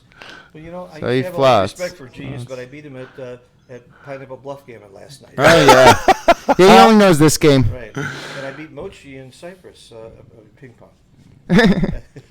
Well done. Is he any good? Yeah, right. No, he's no good. So what's going on here? Well, Genius rolled a 5-1. How do you play a 5-1, Phil? He played the 1, 8-7. He's going to hit with a 5. What else is he going to do? He's going to get him off. He's got to try to, Of course. get him off balance. He's got a blot on the 4 point. If he hits him, he can come back and hit that unless he rolls double ones or 1-2, 1-4. I'm why also not? inclined to hit, just for lack Why of wouldn't you anything hit? better to do. I guess you could play. I mean, he wants to prime him instead of attack him, but you're you playing could as one also play checker, safe. attack one checker. I don't know. I mean, the timing is such that white has a lot of timing, Yeah. so it's probably better to hit here Yeah. because of the timing issue. Well, I mean, if there was a viable priming play, it might be better to make it, but there isn't a viable priming play. He decides because to he's stack got it up. that I don't like blot, that. it seems like, well, he would have hit and covered, so there you go. he Genius. rolled 2-1, so I guess he made the right play. All right, You can so bet he made the right play. you can bet he made the right True play. it is. Yep. MCG is a guy who knows a thing or two about this All right, game. 3-1 makes the 5 point. So there you go. He's building his prime. Didn't have to waste a checker on the 1 point. Double ones. Oh, that's a killer roll. And then up. Falafel Up, makes yeah. the 5 point prime. Threats to make a 6. But this game is basically over at this point. This is going to be very tough to recover. Bob Wachtel has a book that would beg to differ. In Yeah. the game to the end, part 2. Yeah, And it's a one. great book. Right. It's a great. And Bob's got some articles coming out. We'll be telling you more about that. John and I got work to do. We have to go, but I just want to say what you're doing for the game and this streaming is wonderful. Oh, thank you, keep it Phil. up. It Thank you, Phil. Great to see you. adds to it. Really adds to the game, and it's making it much more interesting. Phil for Simborg. everybody. Thank you to Phil Simborg. Backgammon Learning Thank you, Center. Phil. Thanks, John. Okay. And John so O'Hagan many of have learned the O'Hagan's hard Law. way that Phil Simborg at the Backgammon Learning said that they must be doing some good things because I've had a lot of his students go out and beat me. So check out the Backgammon Learning Center if you're looking for some lessons. Awesome. All right, so what do we got here? Well, this is a tough position for MCG. This is really difficult. How do you play this? What without getting gammons in this game? And that's really, he wants to win the game, but he wants to avoid the gammon. 2-6 from the bar there. And 2-6 from the bar, and that's not great. Keep 2 covers for the 8 point. Genius is or looking for the miracle double 1-6. So can he do it? does he just? And he's bringing a checker in, so that's great because now he can attack on the 1 point and really go for the gammon if Genius splits those back checkers and doesn't roll the 1-6. He's certainly not looking Doesn't to roll do the that. 1-6. He rolls a 5-4. We got Yeah. prime versus prime here, but timing Yeah. is on White's side. This is going to be really tough Yeah, for White's- Blue to pull this off. Blue doesn't want to hit. He wants White to roll big. Yeah. And he does roll big. He rolls a 6-5. 6-5. I mean, it looks good because, right, he's got 6-point prime, but don't be fooled. If Blue can roll little numbers, White could break. So, actually, this is really amazing. Oh, but he rolled a 6-1. Yesterday's number. Oh, yesterday's number. Well said, Jack. And he's got to play safely. And so the Yeah. best hope is that he's going to roll double 5s right now. I mean, what else? Well, double 4s is for Falafel. I mean, And that's even then, Falafel's he's still worst doing very roll. well. Worst roll for Falafel. This looks like a gammon. The blue's going to crash his board. And he rolls a 4-2. Yeah, not the best, which is but great. He steps up. Very smart. You fine. see how he slotted the 2-point? He doesn't care if he gets hit. He doesn't care because he's got a 6-point prime in front of it. And that's probably You'd one of like the to worst get hit. rolls. Double fours. Well, it's a counter priming roll. It makes a 5 prime, but it just he makes the 5 prime. Falafel hits. MCG against us forever, right? There's a way forward, but you have your 5 prime. You're in the game, but of course, there's also the counter argument that it's now become a lot more likely that MCG will have to leave us. He's leaving a shot. He might get gammon, but this gives him winning chances. He's looking at some ultra safe plays. I like MCG's original play because it wins more games, and winning games is good. But Falafel is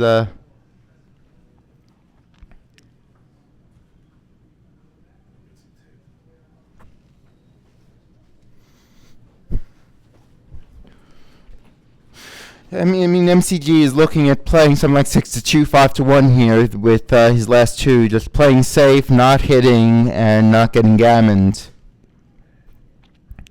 I mean, a lot has to go right? He'd have to roll if he hits.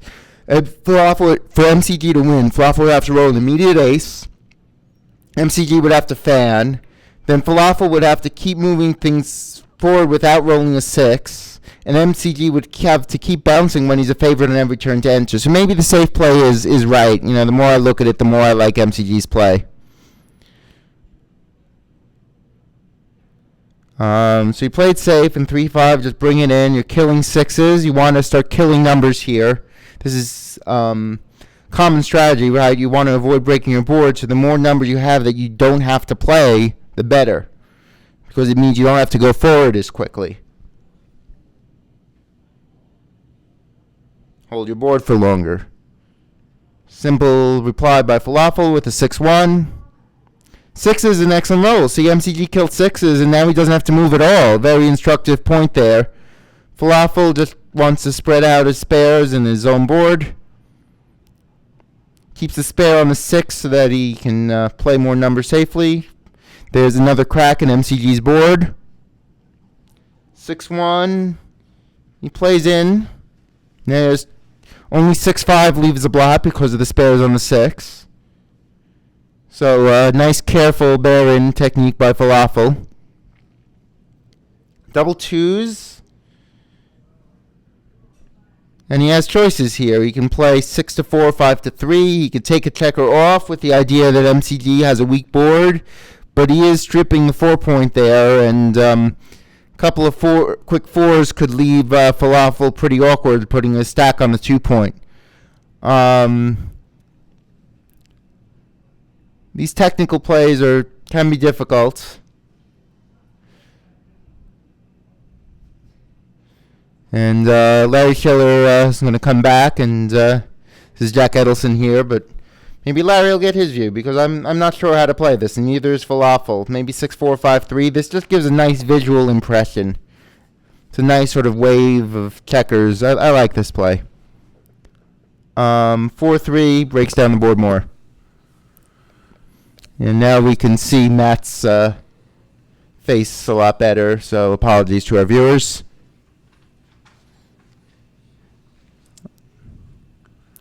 All right, so here we go. So this is a classic situation of where one player has broken his board because he's trapped behind the other player's checkers, and now the hope is that for MCG that he can at least keep 3 points at his home board and get a shot. But Falafel's rolled double 2s here, and probably the best play is 6-2 twice. But he wants the gammon, so he's thinking about taking 2 checkers off the 4-point.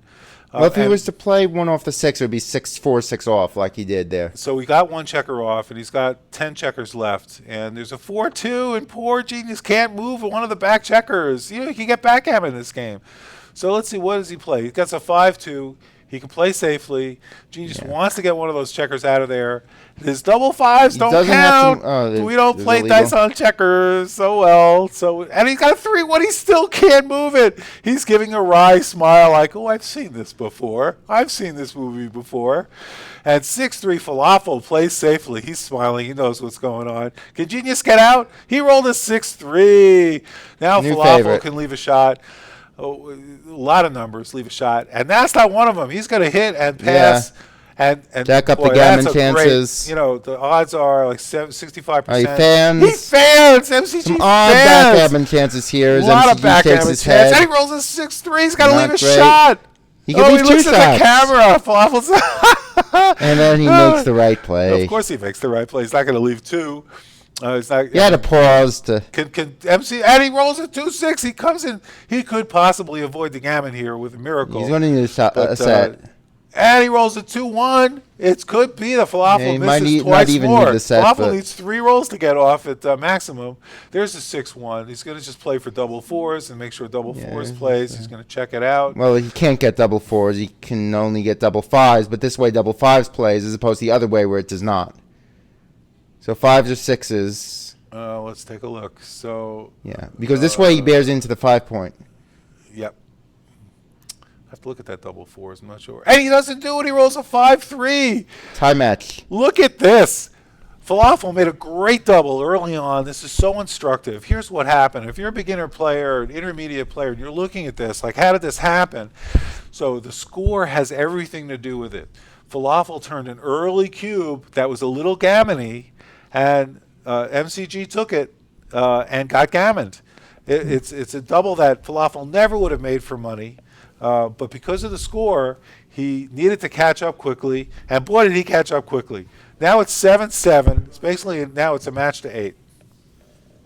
And while the players are setting up, let's see. I want to thank Gammon Stuff, our sponsor, BMAB, and the USBGF.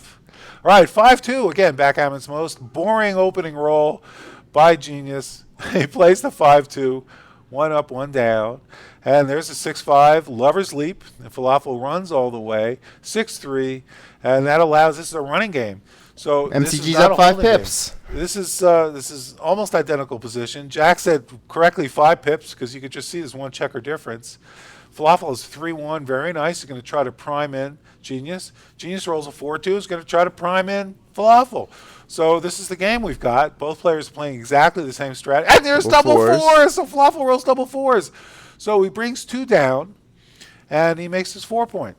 Yeah. The only other choice, right, is to make 2 points in your home board. Sometimes that's right. But you're stacked on the midpoint, and you got to unstack. But on at the that same midpoint. time, the 9 point is not. Well, you only got the 4 point. Yeah, so I like the 9 point, but Oh, more that's- often than you'd think, the It's 2 a points great- right. It's a great landing. It's definitely the right play. It's a great landing place. It blocks the 2-6. It's really a very effective. That 9 point's critical in Yeah. this position. More valuable than the 3, one might argue. All right, there's a 6-2. He's blocked. He blocked the 8. It's a great way It's to do it. Falafel 6-2, right? Oh, So but- again, the same old decision of prime versus run, right? You run the last back guy, or in which case you're hoping to get But into what's the a. count? It depends on the He's ratio. got to be ahead because he was after the double fours. He's ahead, so he'd probably be up by about 12 to 18 pips. I don't know, but It's up by 2 pips. What are you talking about? all right, then he's up 10 after this. Yeah. Oh, what did you say? I guess I just miscounted. Yeah, you're right. He's up by 2. So there's a 2-6, and he's going to run. Can't argue with that. The nice thing about this play is if it works, if you get get away with if he it, doesn't get hit. he's got a very, very powerful double. 14 numbers. Right, that MCG will probably have to take, but Making the bar point, isn't that got to yeah. be right? I don't think so. So if you make the bar point, basically both players are playing the same kind of game. Falafel just has a little better because he has the 5 point. But why to give up the risk of getting hit? I would bet money Because that's the. I'm with I would lose Falafel on money this on one. that bet, I'm sure. Yeah, because my idea is if you run and you're missed, you have a huge advantage, and if you get hit, you're basically back where you started with a small Okay, edge. all right. So Whereas if you make the bar, you just He have made a your choice, small Jack. edge both ways. and he got hit. So now he's on the Yeah. bar and he's in trouble. He's got to roll a 5 and got kind of escape. And he rolls his Boxcars. boxcars. Yeah, this is a worst case scenario for Oh, Falafel. Still very much in the MCG game. is not turning the cube because you he doesn't can't have do enough that market here. losers. Where's O'Hagan's Law when you need it? And it's 6-3. It's right here for you. Again, I like to run. Yeah, you got to run here because he's got a man on the bar. What are you going to do? So he's got a bunch of numbers. He's got 7 numbers that hit that 8, 3-2 9, hits. 10, and 3-2 hits. He's got one of the 10 numbers that hits. We're calculating these probabilities, and when we say 10 numbers hit, it means 10 out of the 36 possible numbers that can come up on the 1-3 dice. hits. And so 3,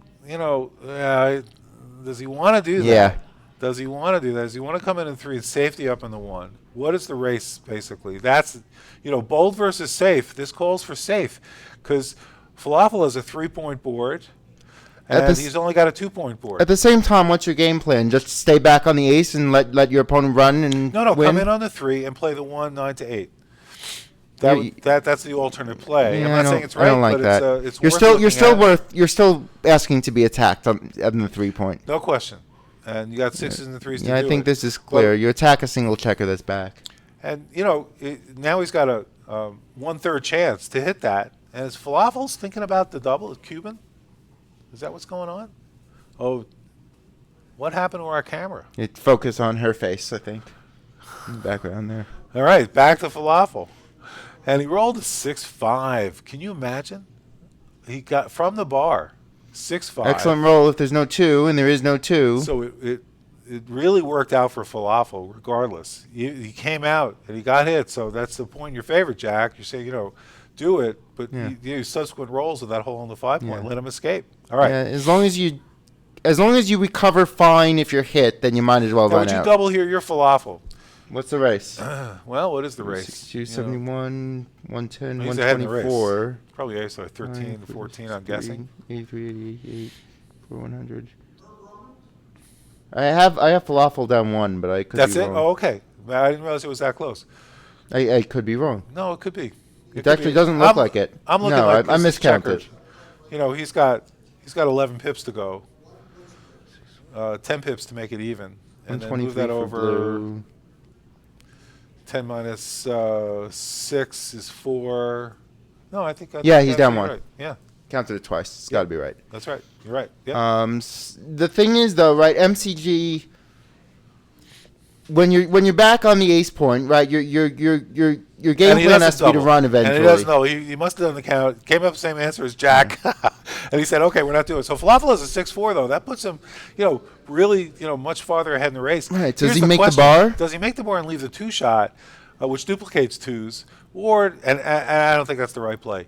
So you got to play safe here, as safe as you can play, which would be 14 to 10 and 11-5. 11 to 5. So that's got to be right because you're already ahead in the race. Why squander that lead 1/3 of the time and really get blocked out? So no question. Yeah, I that's agree. Right. As long as MCG's not really threatening to run into a winning race, you don't have to block the bar as much. Although you'd certainly like to have the bar because MCG does want to run, even if it's not great for him. Now, that was interesting. He was thinking about that position. MCG is really got a very nice home build for Falafel when he leaves a shot. And Falafel, there's a lot of numbers that So he's up 3 now. they're going to leave at least a fly shot. But there's a lot of numbers that are going to make that bar and leave a Yeah. fly shot. Only a 2-6. So what is he going to do? So He's let's say thinking he about makes the cubing. bar This is a and- good cube. Do you take the? I take it. I'm And down do you 3. cube it?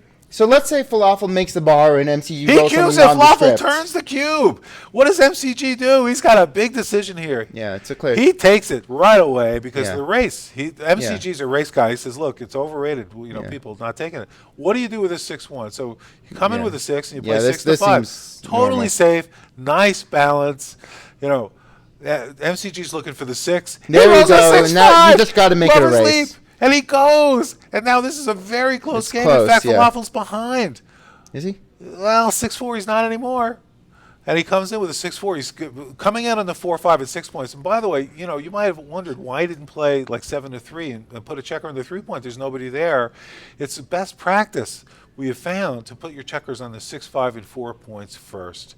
And that's how you maximize Oh, well, he's breaking that little rule. I don't know about but, making the 3-point. I would have I played don't- 5-4 with the other ace, Whatever. but Falafel doesn't bother much with these technical Falafel knows details. that we don't know, clearly. All right, anyway, so the Falafel's got it. Oh, it's the worst roll, 2-1. 2-1 is the fewest number of pips you can get on a backgammon roll. And he's making everything even. He's saving his sixes. By leaving a checker on the 7-point, not bringing everything in. MCG is back to his old tricks. He's rolling double fours on the Baron. So MCG's way ahead. What? And I don't think he's way ahead. and if Falafel doesn't start, rolling, he might have a cube soon. Well, he's not way ahead. No, he's got it's like five pips. 80 from 80, 45, 54, 69, 79. Actually, MCG was down 1. All right, before now the he's roll. up 10. So he rolled a 6-5. And Up now he's 7, and now it's you not have a to give double. serious thoughts. It's not quite a double. 30, It's not quite a double 55. yet. It's close. Both players have imperfect look at distributions these with the too many distributions checkers on the are awesome. 3-point. Right. Well, too many checkers on the And 3-point. he is doubling. For both of them. He's recubing. He's recubing. This is clear take for Falafel. This is like, I think the reason maybe that he turned 69, 30, 45. of course, when I say it's a clear take for Falafel, somebody comes to let you know, Larry. It's just 69, 76. is it that much? It's 7 pips? So he's got, it's a take. Yeah, I don't see anything about this. He's got a very efficient redouble to 8. Now, what's interesting about this game could end the match, because if Falafel takes this cube to 4 and he is able to roll doubles like he did 2 games ago, he may have a recube and Genius may have a take, because the take point gets to be very, very low if you're going to drop that cube. He'd be down 11-7. And so, it lowers the probability at which you'd be willing to take a cube, because you'd be playing for the whole match. This is really interesting. Falafel's thinking this over very carefully. You've got 2 world-class players here. It's not like, well, I'm playing a player who's not really very good. I'm going to drop this double even though, because I know I can make it back. That's not the case here. Falafel's really going over the math. Yeah, sometimes at these scores, and I'm not good enough at 8 away to tell you the answer, but at scores like this, where it's both players are 8 away, And by the way, 2 versus 4, 4 versus 8. There's makes a big Akiko difference. on the camera. Somehow the camera's decided to show Akiko while MCG is taking his time. Yeah. Akiko is a world-class, one of the top 5 players in the world, probably. She's from Japan. She's, World champion 2015 or 14? World champion, yeah, at the 2014 or 2015 in Monte Carlo. Yeah, I don't remember which year, so probably 2014, I think, Okay. because there have been 3 champions since then, yeah. Falafel is studying this. Now, this is another example of where players know when to take their time. These are huge decisions. Like in a match, you might have 4 or 5 decisions that really, if you make a blunder, you've changed the whole outcome of the match. And this is where Falafel and MCG both shine. We've both seen them take time. And this is where the rest of us can really learn from these He players. passes. And he passes. It don't agree, can't be but- can't be a bad pass either way. We've seen this in a previous game where Falafel did drop a double that was very, very close. There's a formula, by the way, and if I remember correctly, if the lower score is above 62, then you take the lower score, which was 69. Yeah. You divide by 10. You round up, so you get 6.9. You round up to 7. You add 1, you get 8. Add that to 69, you get 76. That's the last take point for the opponent. So here it was 75 if our pip counts were right. No, you divide by 10, 6.9, 7.98, so it's 8 pips, so 77 would be the point of last take using the Trice formula. I'm sorry, you're absolutely right. So Backgammon Boot Camp, Walter Trice, he has a formula Yeah, that's where absolutely right. That's absolutely right. if there's It's less 8 than pips. 62 pips, you subtract 5, divide by 7, and round down. Otherwise, you divide by 10, add 1, and round up. But that's for money games That's and the rule of match 62. score. Yeah, at match scores, that can be different. I'm going to take my leave right now. Jack Edelson joining us at the Voice of Backgammon. Thank you, Jack, for your Thanks for having me, commentary. Larry. It's always a pleasure. Always And a pleasure These to two have guys you. are 2 great players. You should listen to what they're playing and not what I'm saying. Don't worry, Jack. All right, thank you. All right, we're back. It's an opening 3-1 and 6-3, and a follow-up 6-3, which means you can hit. He's debating on which one to hit, not for long. And now can MCG come in? We've got a game 6 away, 8 away in this match. MCG is able to make the bar. He rolled a 7. 6-2 for Falafel. Well, you can come out with a 6, and this is, what do you do with this? Can get pretty ugly. You don't want to leave 2 blots. So do you 13 of 5, or do you play safety, put 6 men? Uh, oh, that's interesting. He leaves in 2s, 3s, and 5s. Nope, decides not to do that. He's looking at all the possibilities. And the 6 here obviously is coming out. 24 numbers are going to hit that, but 12 won't. That's my play, and it is Falafel's play. I must have made a right choice for once. Okay, this is great. At 5-2 does not hit. It's one of those numbers, and so he slots the 4-point. MCG's ready to make his board. All right, can Falafel clear? He rolls double 5s. It's Falafel's turn, and he's got some choices here. He can go for the gammon by making 2 points in his home board, having a 4-point board to Genius's 1.5-point board, but it does leave him open. He's got 1s and 6s to come back. That said, it's gammony, but he's safetying up his checker. He's hitting on the 1 point, safetying up. I don't know. It's sort of giving up some gammon equity by doing this. 6-2. MCG's in this game, and Falafel's got a lot of plays that don't work. Oh, but his plan was to double all along. And so MCG's got a choice now. But it looks like it's a take, and he does, in fact, take it. Despite that 2-1, he can play safely. I'm really curious to see in XG what that double 5s play ought to look like. We're going to take a look at that and find out. 4-1, isn't that beautiful? Does he slot the 5? He does. So notice that MCG slotted the 5-point instead of making the bar because he wants to make his home board. 4-2 has to leave a shot. I don't think there's a way to avoid the shot. And it's an ugly, ugly, ugly roll. He's got to play off the 8-point. Otherwise, he's going to leave 2 blots. What else can he do? This is a terrible roll for Falafel. Well, he could play 13-11 and 5-1, but then he'd be killing a checker. So he's got an Hobson's choice here of killing a checker or breaking the 8-point. Now that said, Blue is going to be stripped probably in 2 rolls. So he's got 2 more rolls to build his home board. Then he's going to have to start moving his checkers. But he's got a loose checker he could move. Is there any other play? He could hit 8-2. And put him off balance. And maybe that's the right play here, 8-2, because even though you're leaving 2 blots, Blue has 2 blots. And it's frankly not a play I saw before. So now it's coming up, and 8-2 looks like the play because let's entertain that anyway. There's 9 numbers that don't come in. There's 11 numbers that hit. So 16 numbers that may do other damage because you got that blot. Though he's still leaving 2 blots now. And that's what he plays, and I like that play. I can't argue with that. He's unstacking from the midpoint. And he rolls a 6-3, and he can't hit. He can't move the back checker. What a roll for MCG. Unable to take advantage. Well, he does take advantage by building a 5-point prime, and so Falafel had better button up here since he got away with it. 4-2 is a great roll. Just 3 men in the 9-point, and you're good to go. He could also bring 2 men down, but then he'd be stripped. He'd have just too many points. It doesn't leave you the flexibility. But he's playing the 4s, which is obvious. Now he's deciding what 2 to play. I think he is going to decide to play 11 and 9, because otherwise he's got TMP disease. He's looking at this. I think he's going to change his mind and go back. He does, and this will be his final play. Maybe not. All right, he's looking at it.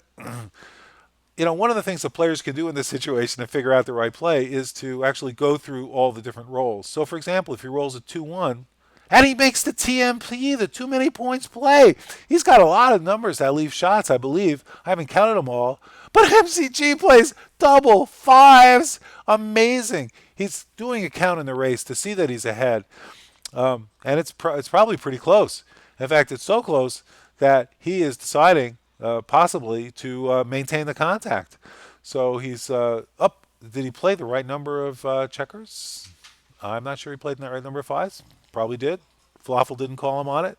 Falafel's got a 6-5, brings 2 men in. And what does MCG? Rolls a 6-4, brings 2 men down. All right, Falafel's got to roll 4-5 or a set. and he rolls a 4-1. He can play safely there, start his home board. Beautiful. He's preparing for the bear off. You might say, why is he leaving all those blots? But he's thinking ahead to when he has to actually bear off. 6-1. Cannot play the 6 from the bar, not that he'd want to, from Falafel's bar. 6-4 for Falafel, and he's clearing his points in order, leaving three blots in his home board, so he's ready to bear off. But that, oh my gosh, double sixes for MCG, and he can only play 3 of them, so that's not a great roll for him. Falafel can avoid a 1 here. Oh, look at that, 4-3. He's got an interesting play here. He could make 2 points in his home board by leaving the 6 point and having a 4.5 point board. And instead of leaving 2 blots, by moving in from the 8 point. It also leaves him the flexibility of having a play next time. And there's another possibility of breaking off. Oh, when he does that, he leaves 2 shots. So if MCG rolls a 6, we'll see what happens. This is very interesting. And he rolls a 5-2. He's going to play safely. He's going to play 6-1, 4-2, maintain his 5-point board. There's no way that MCG is going to actually leave because Falafel has 2 blots. This might be kind of a sucker play for a beginner. But the other possibility is that MCG might be thinking about is, oh, well, no, all right. So he's going to make the recommended 6-1, 4-2. And, there is a possibility if he was way ahead in the race of considering, okay, let me consider leaving from the bar and leaving 24 shots. But, he's not going to do that because, look, Falafel's stripped too. If he rolls a 6, he's going to have to break. And he rolls a 6-5. He's got a nice looking board. It's 5.5 point board that both players have it. Of course, MCG is behind because his 2 checkers are 5 pips farther behind than Falafel's. Falafel rolls a 5-2. It's a great roll. He maintains a 5-point board. Oh, who's going to roll a first 6 here? And it's genius. He rolls a 6-1. Oh, now he's got 17 numbers to hit, so Falafel is not quite a favorite to hit that checker. And he rolls a 6-5. He safeties it up. He doesn't even leave him the 6-1 shot. And then MCG stays out. Of course, there'd be a cube here, but he already has it. There's double 1s, and he's just going to bring in at least 3 or 2 of those 1s. He's bringing in 3, and he's deciding at 4. You might as well get it close. The only reason to leave that checker out there is so that if he rolls a 6-1-2 and maybe a 6-3, you get another shot. The danger is if you leave that checker that Falafel is touching right now too far away, there's a lot of rolls that don't get you in. What about he do with double 1s again, or 2-1 or 3-1? So he's leaving himself those numbers that are not going to play well for him. MCG stays out. Let's see if Falafel gets hurt. But there's one other point, which is if he rolls like a 6-5, he wants to be able to play it. And he could. From that point, and that's probably why he left it there. I think it's the right play that he made, taking everything into account. All right, 5-1. Falafel is even. MCG's on the bar. If he doesn't come in soon, he could get gammoned. But he does come in. Now the chances of a gammon greatly diminished.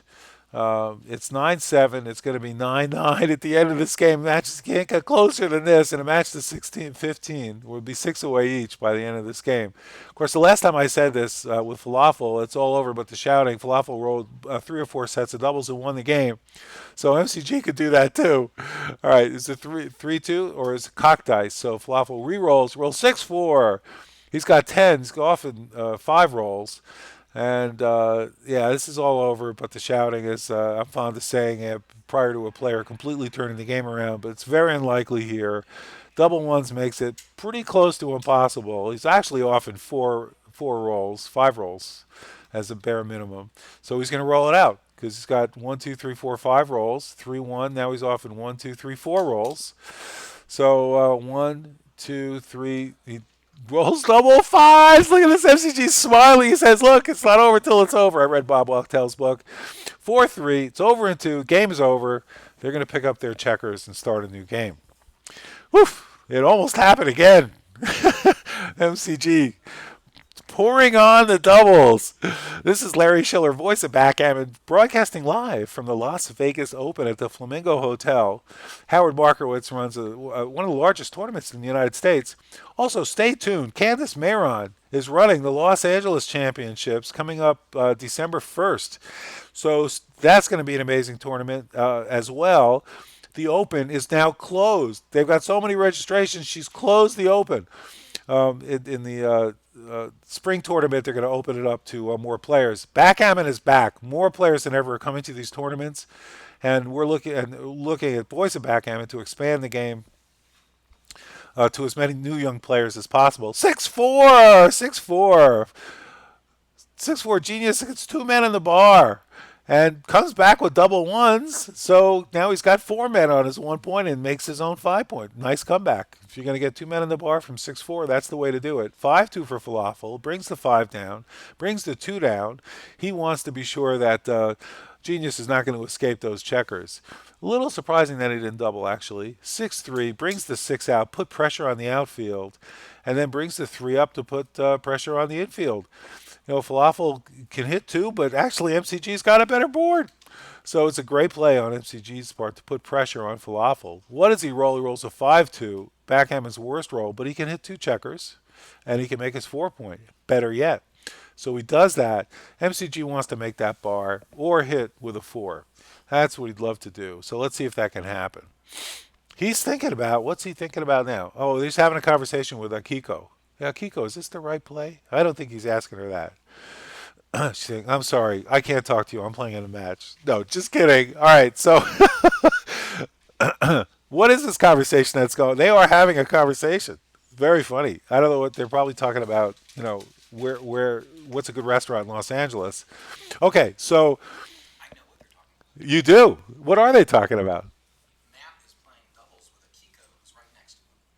And they're asking about whether to stop the clock so he can consult. Oh, is Matt doing both? I didn't realize that.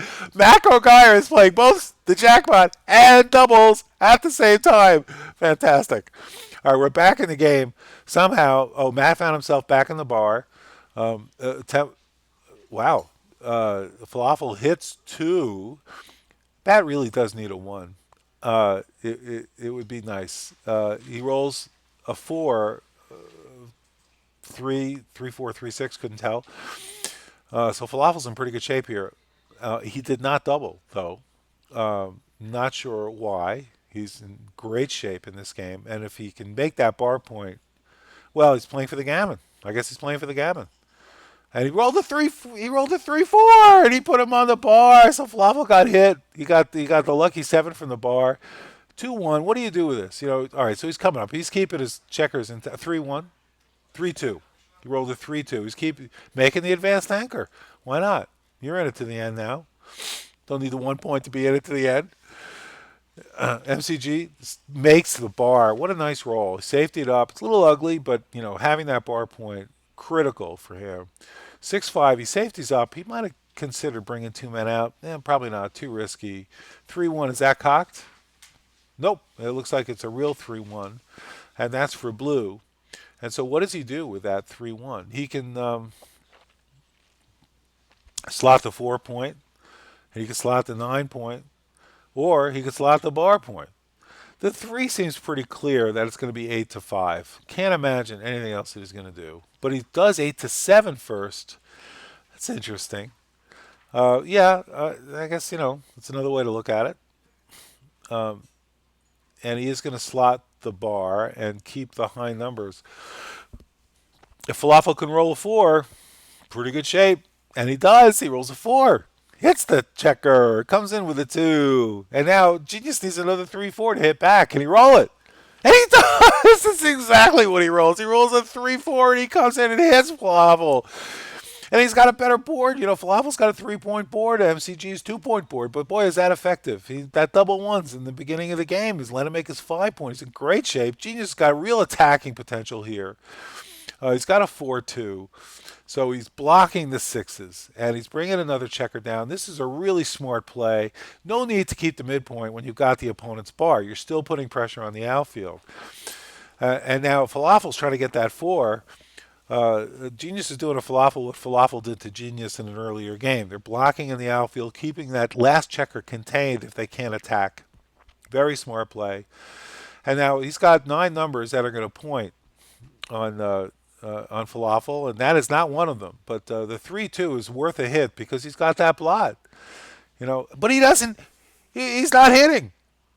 because he's got a 4-point board. He doesn't want to take the chance. All right. Double ones. He's just unable to get past Falafel. What a terrible roll. Usually double ones is great. Definitely play those three. You want to block the fives for Genius's fives and Falafel's whole board. But now he's got one left. What do you do with it? They probably, move 11 and 10 to duplicate the threes.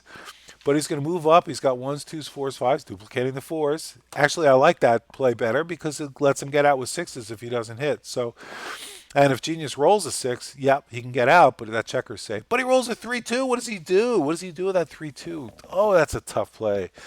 He's going to make the 3-point. He's no way he's going to start, messing around, hitting at this point. So much of a better board Falafel has. 5-3, gets a man of safety.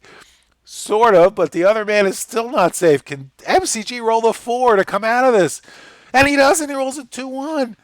So what does he do? He makes the bar. And he could do that, or he could, seems like the best play. A couple of other alternatives probably weren't too bad. 2-1, safety's up the checker. But this is very close in the race here. I can't tell who's actually ahead. The way the checkers are distributed. And the players are rolling low numbers now. Let's see what comes up here. 5-1. That's a tough play. What do you do with this 5-1? He's gonna leave that quickly. He left that shot. I guess he had nothing else to do because, he was stuck. And if that's an excellent roll for Genius. He keeps his points and he hits. Can Falafel roll the 4 and really make this game happen? He rolls a 6-2. He doesn't hit, but he gets out. Now he's got to roll a 5 or a 1, and he rolls double sixes. Unbelievable. So he's got to leave those checkers back because if he doesn't, he's going to leave a shot. Oh, this is really interesting. Really interesting play. He sees right away that he can't leave the two checkers on the 3-point. Without leaving a shot, he can. I'm sorry, he did. He found the play. There it is. You move those two out. And that's right. And bring the one checker in, of course. So you just can't run those checkers all the way. That's what I was thinking about without leaving a shot. Now there's a 6-1. And now you can play safe. Now, you don't have to leave that shot. Falafel doesn't want to play that 6 from from Genius's 8-point. So he plays the 6, and what's he going to do with the 1? He's probably going to stack the 1 point. What else are you going to do with it? Or come out with the 1. Go 8 to 9, and leave the shot. Next time you roll a 6, you have a 5-point board. Actually, it seems like the better play. You do leave 5-4, not double threes, so you have 6-3. Any 7s or 9s, basically, except for double threes, will hit that checker. And so, you're taking your risk about 1/4 of the time he's going to hit that. Let's see if he can do it. And he did it. He rolled a 7. But now Falafel can go back and roll a 4. Can he roll a 4-5? What does he come in? It comes with a 2-6 from the bar. The famous Ray Fogel and 2-6 from the bar.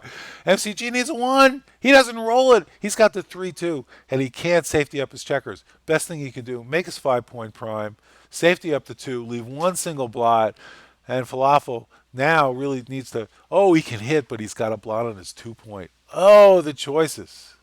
Ray's here. We're talking about your 6-2s. Ray, welcome. Ray Fogerlin, join us. Do you want to do some commentary with us? All right. Have a seat. Put you anywhere you want to be. Get your microphone on over here. And there you go. Welcome, Ray Fogerlin. So we're in a match 9-9. Have you been watching this? No, I was watching a little bit, but I couldn't see much in the other room. So you can see better here? I saw you in here, and I can see what's going on. Matt, still holding the bar point? Okay. Yeah, he's still holding the bar over there. And race is close now. It's 57. 24 and 26 is 50. Oh, he doubled with a man on the bar, and he's like, no, thank you. I'm not letting you roll a 6. And that's it. 10-9. He got doubled down. I couldn't see. Yep. I didn't know there was a guy up. The blue. It's a little harder to see there, Okay. that blue checker, right. Yep, on this board. Oh, they're shaking hands. I don't know, somebody else, is that, good to see you. So somebody's there saying hello with a wristband. And we got a Kiko and Matt are doubles partners, and Matt's playing both matches at the same time. Okay. I was wondering, like, I thought there was a little crowded in there for a, big super jackpot match. Yeah, that's right. Matt For second round, right? is a renaissance man. He can do all this He could do. stuff. I should have him here doing the XG. He should come in here and give while he's us playing. commentary in between the plays. Opening 4-3, standard play. We've seen that a lot. 6-3. A lot of people miss this play. It's right to hit. 13-4 when coming back. And, White's not always going to hit. And a 2-6 is an 2-6 unpleasant from the roll. bar? 2-6 from the bar. No way. Yeah, he rolled it again. I watched one been about play 5 of while I those. was over there, and it was a 2-6 from the bar also. What a great roll. 2-1. Almost a joker. Great play. Safety's up. Hits a checker. 3-5 does let White hit, though. Falafel's going to come in and hit on the bar. No, of course. He's going to make a 5-point. Why hit? I don't know. What do you think is right? He didn't Make even the look at it. anchor and call it a day. If you Yeah. don't make the 5-point, then XG slaps you with an electric bolt. Well, he's under. He can do all the other stuff later. Make yeah. that anchor now, and you can Blue's play. under attack. I mean, this is tough for Blue. This is not easy. But look, He's gonna revisit the duplicate 4. threes. That's fine. What did he roll? He rolled a 5. What? He's not, in other words, he played a 4. He's not considering doing something different. He could leave the checker back on the 1 point. Yeah, he's going Right? to try to make the 5-point. He wants to be up there. Yeah. He's going to challenge Falafel to attack him, and then he's going to get some counterplay. Well, he's got duplicating the 3s, and now he's looking at that. He really doesn't want to get gammoned. Okay, he should leave a triple shot instead of stacking a 5th checker back on the 6-point. This is where I wish we had XG now. This is so Let great. that guy go to work. He won't do that. He'll do this instead. And Ray calls it. Ray nails it. That's exactly what he did. He left the duplicated 3s. There's a 4-1. That hits 2 checkers or makes the 5 point. He's going to make the 5 point. He's going to have both 5 points. Yeah, you That's can't what argue with that. That's what we call. Oh, He that didn't was. have a 4-1. Oh, he rolled a 4-1. He still he rolled really? it. I thought it was funny. Now he's got both of them. Oh, he was thinking about doubling. That's why. Okay. Double 5s. Oh, my Ouch. gosh. That's not the greatest roll. What? Oh, Falafel. What's going on? He's firing away the cube. I don't understand. What? Oh, he bounced. I'm sorry. I missed that. Now he's got the That's cube. when he rolled the double 5s. Yep. He ran because he got pointed on. Oh, Yeah, I was thinking the other play roll. All right. So if right, there's he any bounced. take in this, Matt will take it because he doesn't have a whole lot of fear in him. But look at the gammon chances. He's any 3's going to hit that second checker. Huh, He's who got one cares? in the It's bar. not the gammon chances are easy to overestimate. He's only got a 2-point board. He's got to break his second best asset to hit the second checker, and then there'll be plenty of play. How many checkers? He's got 4 on the midpoint, 2 in back, so there's 9 in only the zone. 9 in the zone. I Soon think to be Matt's 8. going to think about this for a while, and he'll just take it. I think he's going to pass. Okay. I think it's a pass with a lone checker. The longer the guys think, they always The more the pin they they take. always end up taking. That's you don't Oh, want that's to invest interesting. if you invest that much time, you're trying to talk yourself into it, and Yep. you usually can. For money, for sure. But, this is 10-9. And, Oh, so what? know. It doesn't make any and difference. you're right, Ray. He took it. He took the time and he took He's it. a snapping I can't turtle. wait to see what happens with this. Oh my God! I'm And a 4-1 he savant. does not hit. But, boy, is he positioned to attack. Holy cow. Double 4s for Matt. oh man, That's great. And he's going to bring 2 men down as opposed to making his 2-point. And now blocking in Falafel. Now what's Falafel's gammon? Yeah, chances? well. See, What? he didn't have any. Double 6s? Did he They're really? starting to get a little better. How do you Oh, play he's this gotta double leave a 6s? shot. He's gotta leave How a do you shot. play this? This is interesting. But Matt's There's gonna so have many to hit ways that to shot. play it. Yeah, well, so you just run, right? And just hope he doesn't hit you. I don't know. I Let's don't know. see. I mean, you can play 3 down, have a 4.5-point prime, but then what do you do with the last one? You slot the 3-point. It's not totally out of the question to point on the ace point. It's All right, you can do that too. anti-positional. Yeah, but the 5s that- and 1s are going to hit, but at least You that could just can pound them, pound and you still have the anchor if something goes wrong. You got 12 men in the And zone you have to doing leave that. shots anyway. That could be it. That could be the right play. And he's looking at it. He's doing it. Ray calls it. Ray calls it. Falafel likes Ray's play. He's looking at it. He's looking at it. He's like, I got a gammon He says, here. oh, no, Ray would probably do something like that. I can't do that. I don't want anybody to see me do Ray's play. No, I don't know that that's the best play, but he has to leave a direct shot anyway. But In all doesn't other that maximize plays. your gammon chances? It does, yeah. So that's worth a lot. It's how much pretty are you huge giving away here. by, and, you know, you actually, it's probably, strangely enough, it's probably the safest play to point on the ace point. Well, he's got 2, 3, 4s, and 5s, so he's got 10 shots. And then he can sit 12 there on the shots. 5 anchor and wait. If Matt anchors, Falafel just waits till he rolls the next double 4s, 5s, or 6s, and just wins Right. the game that way. Yeah, which we have seen repeatedly during this match. Another play is he could come out and make the 14 point and make the bar point and leave a double shot and have the purest play, making the bar and who But cares he keeps if coming gets back hit? to Ray. He's coming back to make the ace. Because look at that. All these things. He's got This is 16 just numbers, powerful. 15 numbers that are going If to. he rolls like a 2-6 from the bar, he's got nothing, right? And there's plenty of other worse numbers. Did he roll a 4-5 from the bar? He did. He hits. Nice roll, MCG. Of course, easy peasy It's to a piece come of back in cake. unless you roll a 6-4 from the Did bar. he He really? bounced. Unbelievable. Oh, now wait a minute. Now we got a little Now he's got- leverage situation. Now going he's on got here. 4s and 1s to get the second checker. Now it's turned around. Now we got another cube. Can Falafel take this? I What's his don't know, take man. point on this? It's pretty close. You got to be very careful with redoubles 4-away, 5 in a away. What's that? match when you're 55% ahead. or something? It's just drop. Well, he'd be risking 9 to gain. No, he'd be risking way more than that. You see, you got to be very careful about this is such taking a drop. redouble. He thinks he's too good. He- Matt's thinking he's too good. I don't know. He's just thinking. I can't say what he's thinking about. I'm not nearly that intelligent. So we'll just have to guess I'm just at what he's presumptive. I'm thinking. not intelligent. Let's be clear. So what is going to happen? Oh, we got the cameras all. Somebody's messing All right, with well, the let's cameras. do this, Larry. What right, let's would see. you take if you were No. redoubled in this No, position? I got his 5 point. I'm not taking. And you don't expect, and I'm sure Matt feels the same way, so he might as well take a shake, and then as soon as Falafel gets a sniff of a chance, he can always cash maybe later, unless Falafel rolls a super joker from the bar.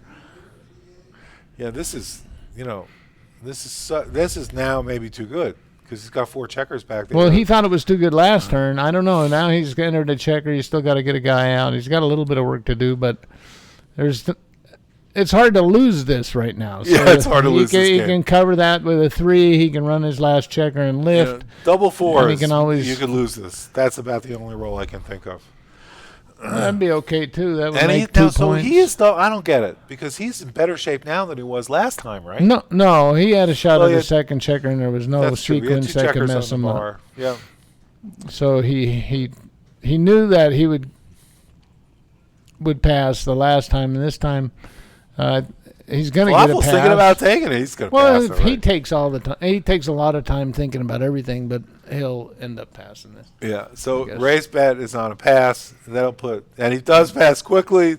They're listening to you. I rest my case. They're listening to you. So here we go. It's now it's 11-10. Yeah. Yeah, way to go, Matt. Nice take, He had a brother. pretty high take point, right? Well, I don't know if he had it, but he had to take that one. I think there was some question about whether he was going to take that, and I thought he would. I can't imagine him taking that. This match would be over. The initial cube. I mean. Oh, right. All right, so we've got 5-3, 3-1. We're getting the old, priming holding game here. 3-1 without even thinking. He doesn't bring a checker up, which is interesting. Well, he's behind, so he wants builders and points and primes Building the priming when he's game. behind. And he's got a And lot of numbers. If he were Now, you make ahead, you then make he 4 would be point of the bar. splitting. Right? What's he got? 3-1, Double ones. double ones, 4 point is automatic, and then Safety. he could. He should. Yeah, he's Oh, going to right. keep his anchor What so he happened this doesn't last get one? attacked on the other side, Yep. and he'll just.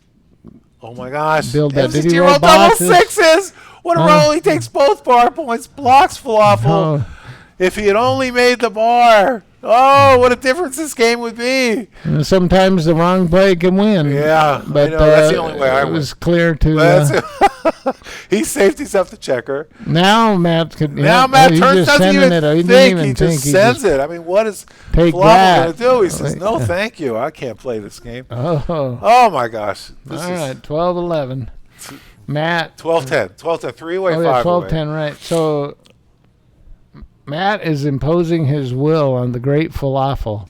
So far, the Falafel's getting back. He got, He he had got the best nerve to opening take roll. the cube in the last game and turned it around immediately, and Yeah. now he's pounding Falafel into the pavement. Yep. Or Did not make making his that 2 attempt. point. No. Oh, he rolled double fives. He's Uh-oh. got man on the board, a 4-point Uh-oh. board. Falafel's coming back with a vengeance. But 2-6 MCG from the comes bar? in. No, 2-5. 2-6 would have been better, but he'll take it. 6-5 hits. Oh, look at this. You know, no lovers leap here. This is lovers' there revenge. wasn't, yeah, This is- there wasn't any thought. He's going. And he for comes the in and he throat. hits with a 2, and he safeties up with a 1. This is it's just last legs. He's just That's saving. not really a great shake, Oh, though. Now he's my all gosh. stacked. He's got 4 threes, making the 4-point. Yeah, makes Now sense. Matt will Oh. leave a blot, and Falafel will be able to send a cube. It's a cube now. Is he? Oh my God! It's a cube now. Could But he's be, ahead 12-10. But he didn't think about Maybe it. at this the score it's not, but you know, money it's a cube. 4-point board versus a 1-point board. You know, and like you say, Eddie Blah, you're toast. And he's got a 3-2. What do you do with this? Well, you just come out, play the 3-2, come on out. And if he rolls a 6, he rolls it.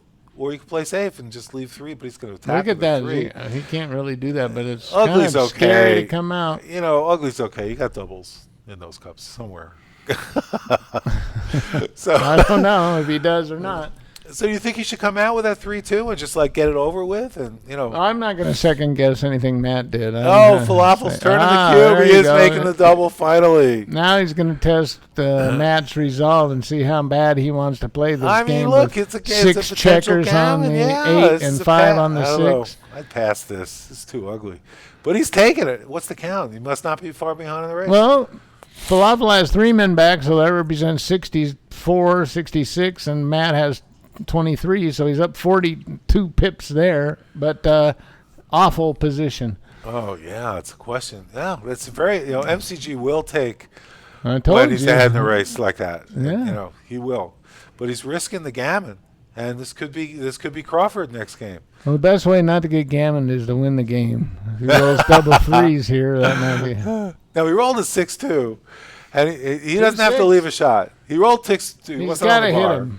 You don't have to like it, but you got to hit him. Otherwise, you're leaving a double shot anyway. The No, second you could roll. checker You were might. 8-6, 8-2. Oh, that's yeah. Okay, you could do that, but then you're. If you And don't then you hit, build- that's called building your board. well, also if you hit the guy though, then You can't hit here. Yeah, he You get could. gammoned. yeah, he could get gammon. You can't get gammon from here. Well, a lot less All right, probability. I think you're but you increasing got your you're gammon way chance like more by probability of 15%. making an anchor if you get that guy hit. you don't and like if this if play? you hit him, The one time he agreed, that, MCG makes my play. All right, 4-1. well, I get gammoned a lot because the second checker back can represent an anchor, and if he makes an anchor, then he could do a lot of things in this I- game. I He's consider still that- going to be. True but optimistic, Ray. Anyway, look, What do you got, he's making his 6-1? home board. He rolled a 5-1. It's perfect. He makes his 1 point. He's all set now. Yeah. What could go wrong from What here? could go? But he's deciding because I like that play better because he's got 6s now. If he can't, All right. Well, Falafel's going to just attack mercilessly. double 5s. He rolls double 5. Doesn't have to attack. He's just going to win the race. But he's blocking the 6s. He's still going to try to attack. And he's trust going to me. come out and place everything is All safe. right. He's in great. Falafel's in great shape. Look at it. Double 5s. What a roll. What is MCG going to come back with? 5-3? 6-3. Almost made the play. There he It goes. was close. And he's saying, what do I want to do here? I don't want to leave too many blots. Right? That's what he's thinking. He's like, all right, I'm going to I leave one don't think blot. that was right. I think he's supposed to slot the 5, and then he's got more covers. If he gets hit loose and he enters, he had more ways to cover. He rolls a 6-1. What a beautiful roll. He's blocked in there. And any kind of 6 coming Falafel's way, he's going to be pouncing. He wants to win a gammon on this. And but MCG's making his 3-1, board. huh? Can he Okay. does he have? He's got 4-2. So moment of truth. Are you He's gonna gonna hit? pound Of course him. he's gonna hit. Gotta hit. All Got a right. ton 2-6 better from the board. bar. Oh, my God. If Ray was rolling, oh, it's a 5-6. Didn't do it. Can he roll the 6? That's it for Falafel. He doesn't. Rolls a 3-1. Bring the 3 in, play 1. You know, I mean, you don't want to leave blots all over the place either, just in case. Well, you don't want to leave everybody stacked over there and then roll double 4s on your next shake after Yeah, you you gotta play fan, so one. you gotta. You got to play one of those guys. And you know, why Maybe leave all he's the supposed extra to lift. shots? Maybe he's supposed to lift with the ace. Let's look at that. Oh. 3 over and 1 lifts. Yeah, well, you got too many gammon chances. You're giving up way too much. But gammon if he chances. didn't have a blot inside, Matt didn't have Yeah, a blot inside maybe- his maybe board, that might that would be be right. right. But it might still be Possibly. right anyway. Because you get hit, and then that's how that's the beginning of losing. I like his play. That's, All right. I like I'm his not- play because you got to go for the gammon. You know, you giving up on the gammon if you lift, right? Not necessarily. There's 5 checkers in the outfield. Well, they keep missing. Oh, he made his board. He sure did. And he rolled double 3s. So look, one more of those, and 1, 2. No, he can do one more double 3s. He could do one more double 3s.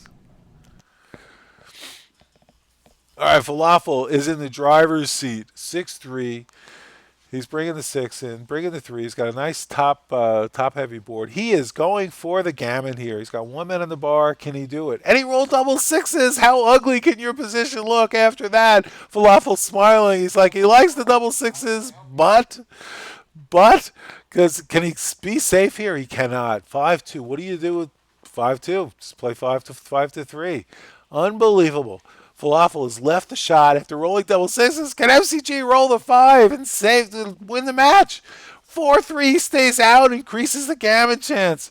Oh, there's 6 numbers that are going to leave another shot. 6-1 doesn't do it. Oh, he's even on top. This is tough for Matt. Falafel's off in 5 rolls. And he needs 5 rolls to make the crossovers. You know, is it going to happen? We're going to see. MCG's doing everything in his power to save this. He's got a 5 and a 2. And he's got 4, 5, 6, 7. He's off in 4. Falafel's off in 4. This is going to be really tough. MCG's going to need a set of doubles.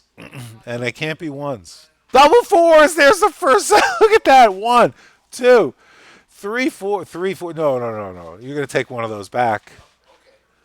Oh, he does it. He puts the extra checker on the. I don't understand why. I don't get it. I missed something there. But Falafel's got double 6s. Maybe you think it didn't matter. Didn't matter. He needs double 6s. 5-3. Gets 2 checkers in. This is interesting. If he doesn't roll doubles, 4-1. Can he roll the 6? 6-2, 6-3 won't do it. And the roll. And he rolls a 4. Oh, he got gammoned. Ray, he got gammoned. Oh, 14. I don't understand the score. You didn't get gammon. I missed the last roll. I'm sorry. I missed the last roll. He got gammon. Okay. I was so confused on how did we get to that score. I thought the cube was turned. You can't have 1 point. But it's Crawford. And Falafel opens up with a 6-1. Very powerful opening. Genius follows with a 4-2. Wow, just standard, holding game right here. Double 3s, very powerful. Falafel's now got a 3-point board and the bar point. Oh, it's going to be tough for MCG to get through with this. And he's at Crawford, so he's got to win this game, and then it's an automatic double and pretty close to and then, Falafel's got a choice to drop or take. 1 free drop for him. And then it's for the match. So maximum of 3 games, most likely 2. Double 3s was looking good for MCG. 5-1. Yeah, he's got a slot. He's deciding what to do with the 5. He doesn't want to get hit. Doesn't want to strip the midpoint.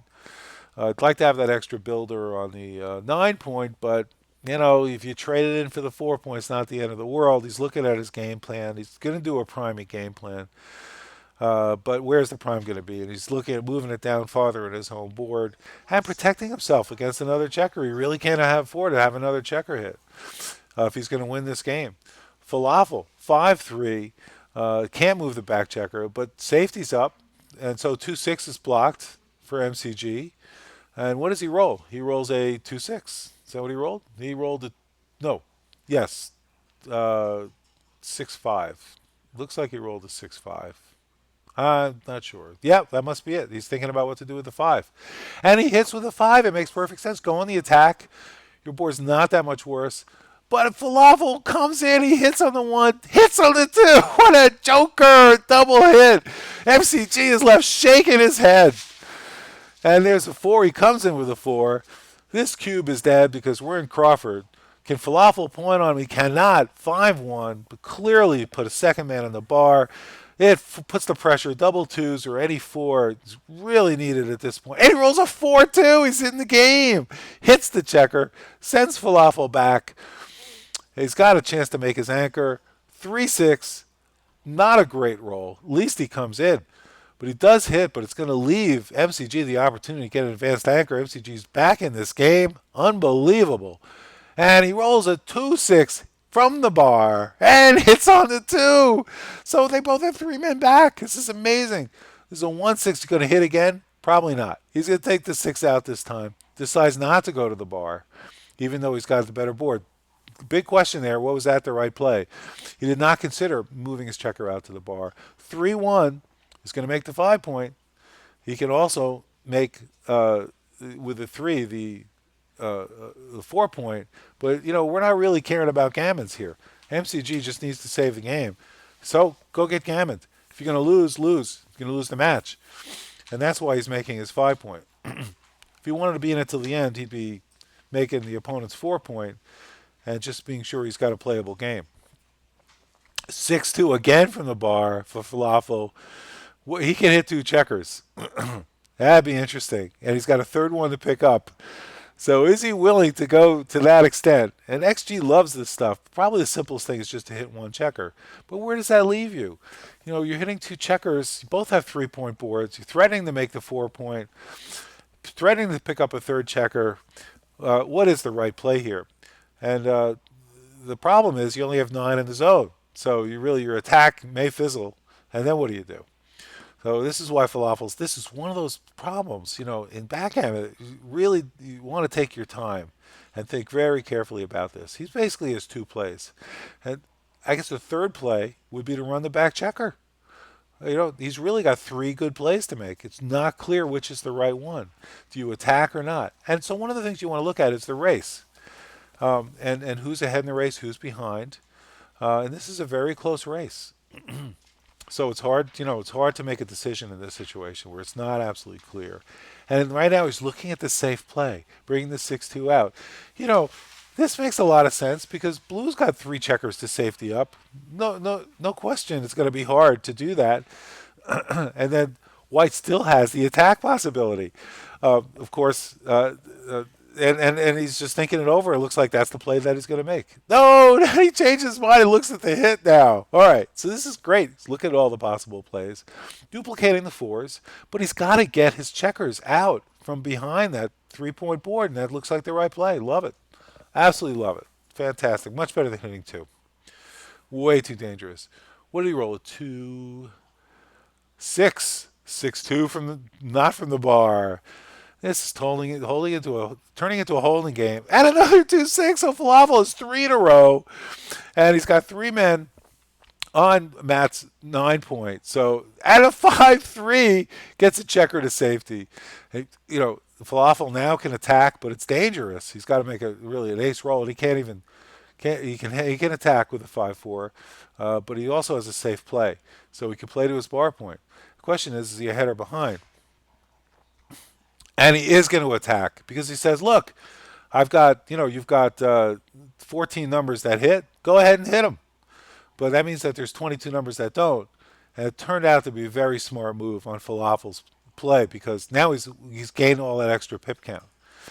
Now the question is, can he hold? And he rolls double twos. What a nice roll. He makes his 4-point, brings 3 checkers over. This is looking very good for Falafel.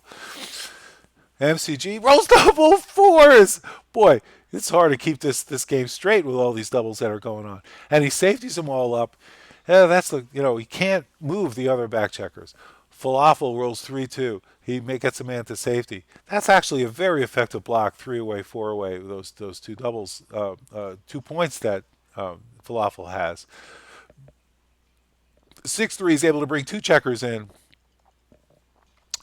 Matt is ahead in the race, so Falafel needs to keep that block. 6-3, how do you play that? You play 2 checkers in.